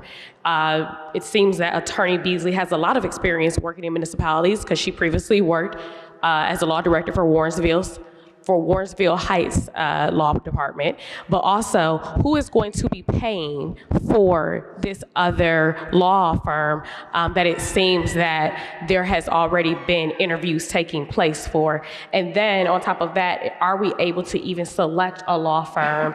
Because it was my understanding that the compensation for the law firm is to be paid at the expense of the city when there is a conflict of interest that exists. We already have one, so now if there's another law firm, where does that money come from? Does that take away from our budget and our ability to do work in the community and host community events because we're spending money on another attorney's opinion?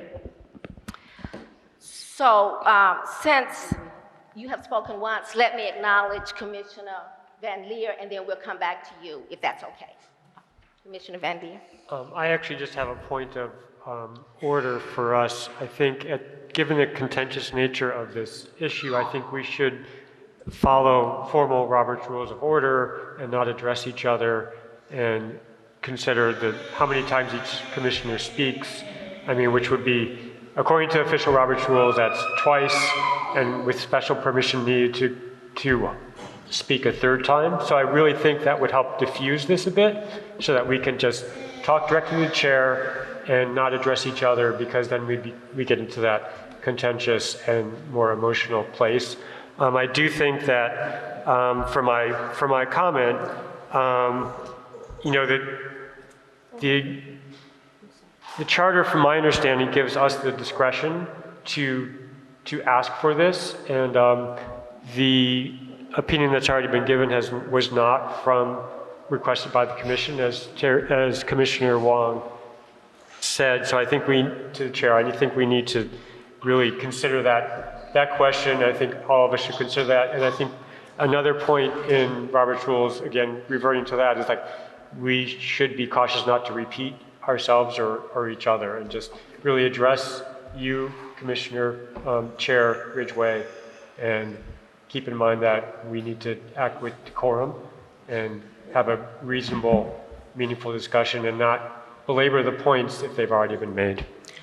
Just a point of clarification, Robert's rules, the rules do not prevent a member of the commission from speaking more than once, but they can come back when other people who have raised their hands and want to make a comment have that opportunity to speak. I think I was with you when that rule was clarified.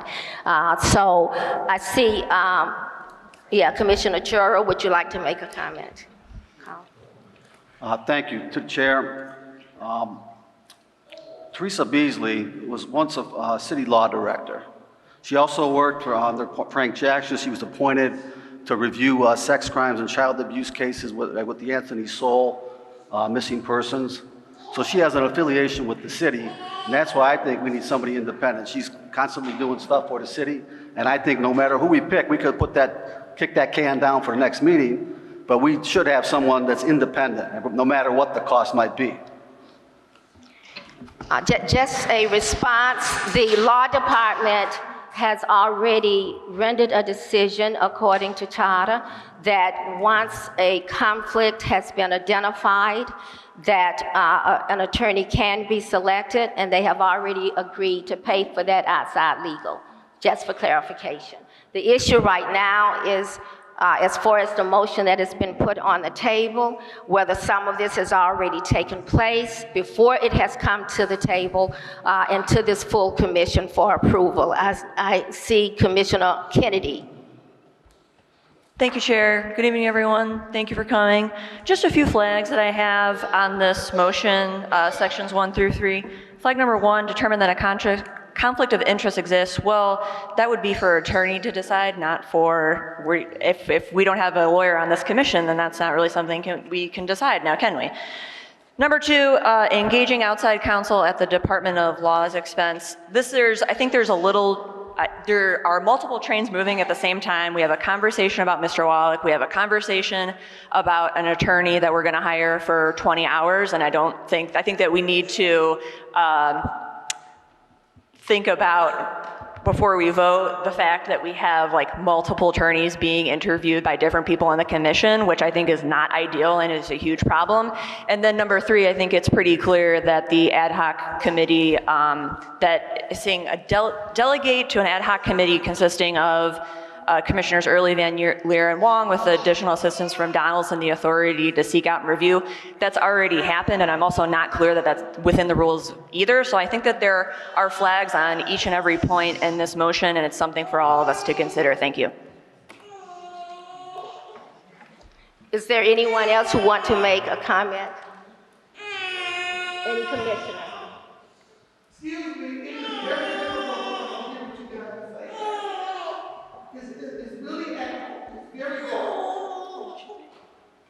So as each person speaks, make sure part of it. Chair, I have a point of clarification, not comment. There's errors. Excuse me, you're out of order. Chair. You haven't been recognized by the chair. I'm asking for recognition, and there's a point of clarification, which does not go into my comment period. Ms. Kennedy may I speak? Ms. Kennedy may not be aware that the reason why these 3 people, Mr. Van Leer, Mr. Early, and I were chosen for this ad hoc committee was because Mr. Early and I were already in a meeting with you and Co-Chair Rodriguez with the law director discussing this very issue. Mr. Van Leer has also been trying to engage with trying to get more legal input.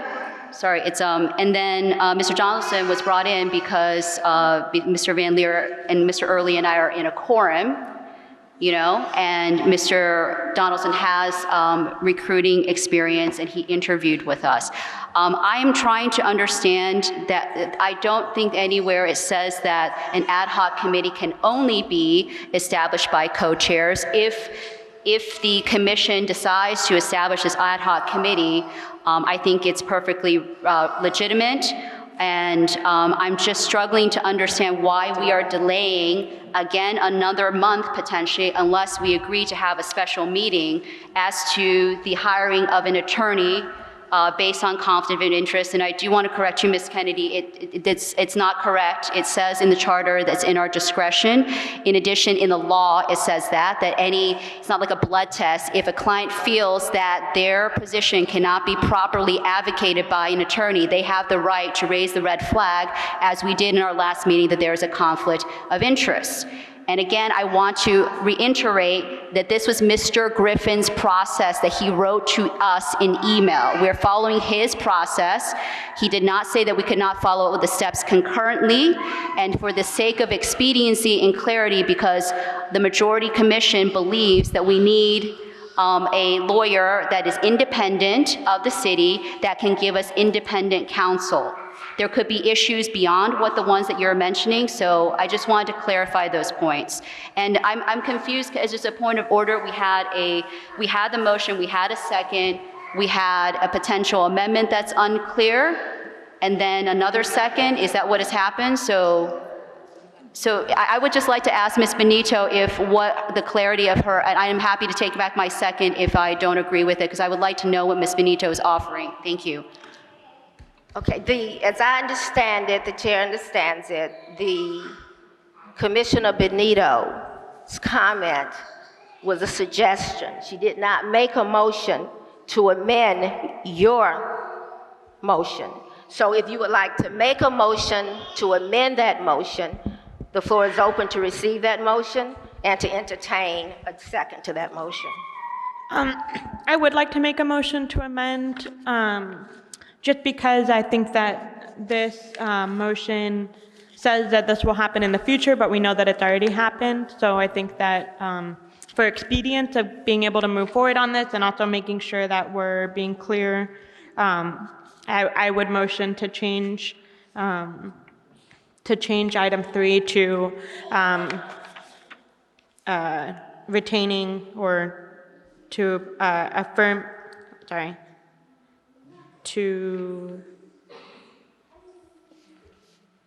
I'm just checking the language, and to approve the recommendation of the utilization of Mr. Wallach as our legal counsel as laid out by this motion.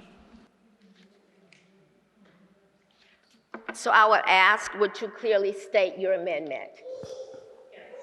I move to change the motion so that item 3 is struck and that it is replaced by the commission shall engage Mr. Wallach as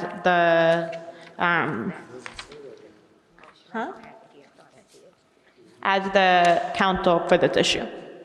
Okay, so a motion has been made to amend the motion on the table to delete Section 3, to delete Section 3, since Section 3 has already occurred anyway. Do I have a second to that amendment? Second. I have the motion to amend and the second has been properly put on the table. Let's vote on that amendment. We'll do a roll call vote. I have a question. We would like to, my only concern, and I understand, Ms. Benito's amendment, but the problem is that I'm concerned that if we, are you suggesting that if we take out the clause about the ad hoc committee, I'm concerned that there will be contention about whether we follow Mr. Griffin's process, or are we hiring Mr. Wallach? Because quite honestly, I'm a little bit tired of going back and forth. I think we all are. Okay, so we will. As I understand, I was in that meeting with you and in the meeting with Attorney Griffin. At no point did he establish an ad hoc committee. At no point did he say that you are, that you all would be the one who will create an ad hoc committee. Robert's rules very clear. You cannot self-establish and you cannot self-appoint. You did that anyway. You began to interview attorneys, and now you're going to bring it to this commission to vote on your right to do that. And that is totally against the rules. We need to vote this amendment right now. Sorry, So the amendment has been made. Mr. Van Laer has a point of The clarification. amendment has been made and second. Let's vote Miss- on the amendment. You are incorrect Commissioner about Adams. the Ms. Co-Chair, Commissioner please. Adams. Point of Aye.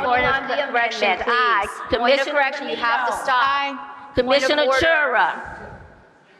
Commissioner Chura, we're voting on the amendment to delete section 3 because this action has already occurred. So you're asking us to approve this and it has already happened.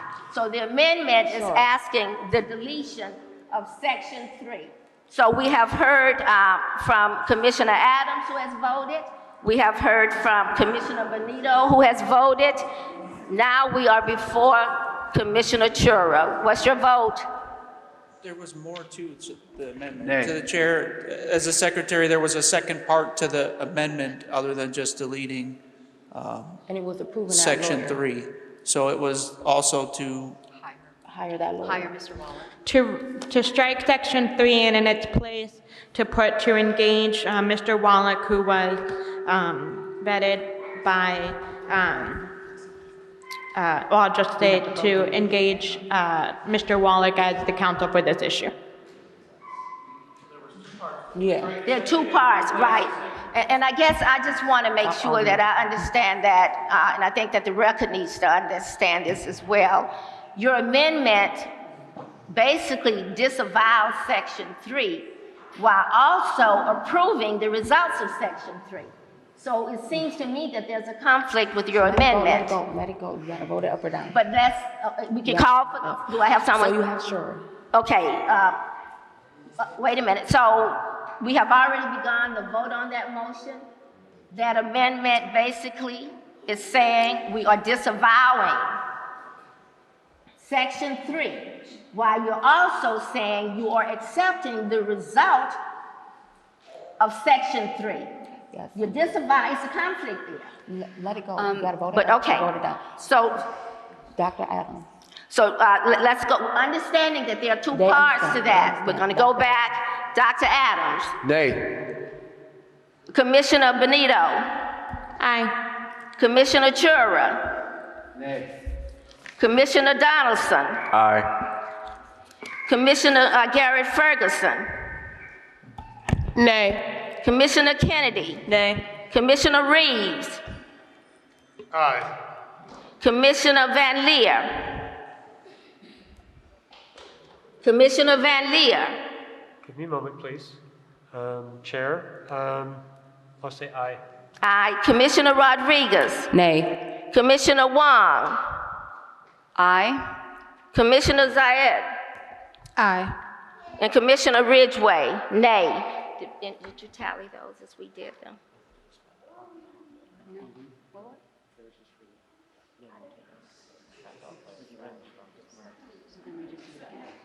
We're tallying the vote to see whether that particular motion passed or failed.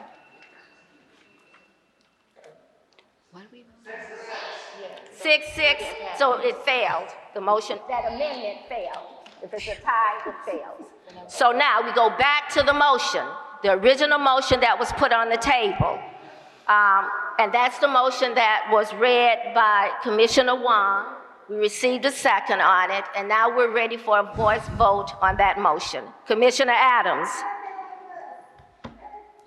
This is to pass the document? Yes. Nay. Commissioner Benito? Aye. Commissioner Chura? Aye. Commissioner Donaldson? Aye.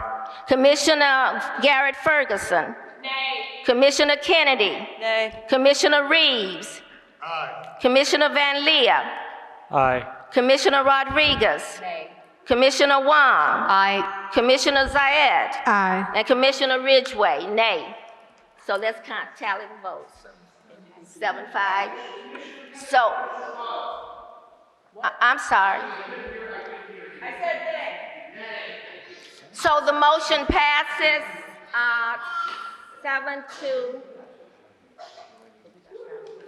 7-5. 7-5. So it would go to I guess the commission, we have to establish a process for how that's done. I would And like to then make, bring it back I as would a like to make a report. new motion. I move to after, You haven't been recognized by the chair, Commissioner Wong. Thank you. So if you would ask for permission Thank from you. the chair to be recognized, we cannot come back and discuss this motion I'm not. again because it has passed. Chair, we are at time, so you need to make a decision if you're going to motion to extend. However, I'm not certain that we want to hold the facility for much longer, so please consider that. We are at 8:30. So, where is he? Do we know the length of how long we can be in the building? We're at time, so Okay. be considered, we probably shouldn't extend. So we're going to have to reconsider the next step at our next meeting. And so right now, the meeting this is not done. This is not done. we're done with this as of now. The meeting is adjourned, but we would take a big part. No. So the meeting is adjourned.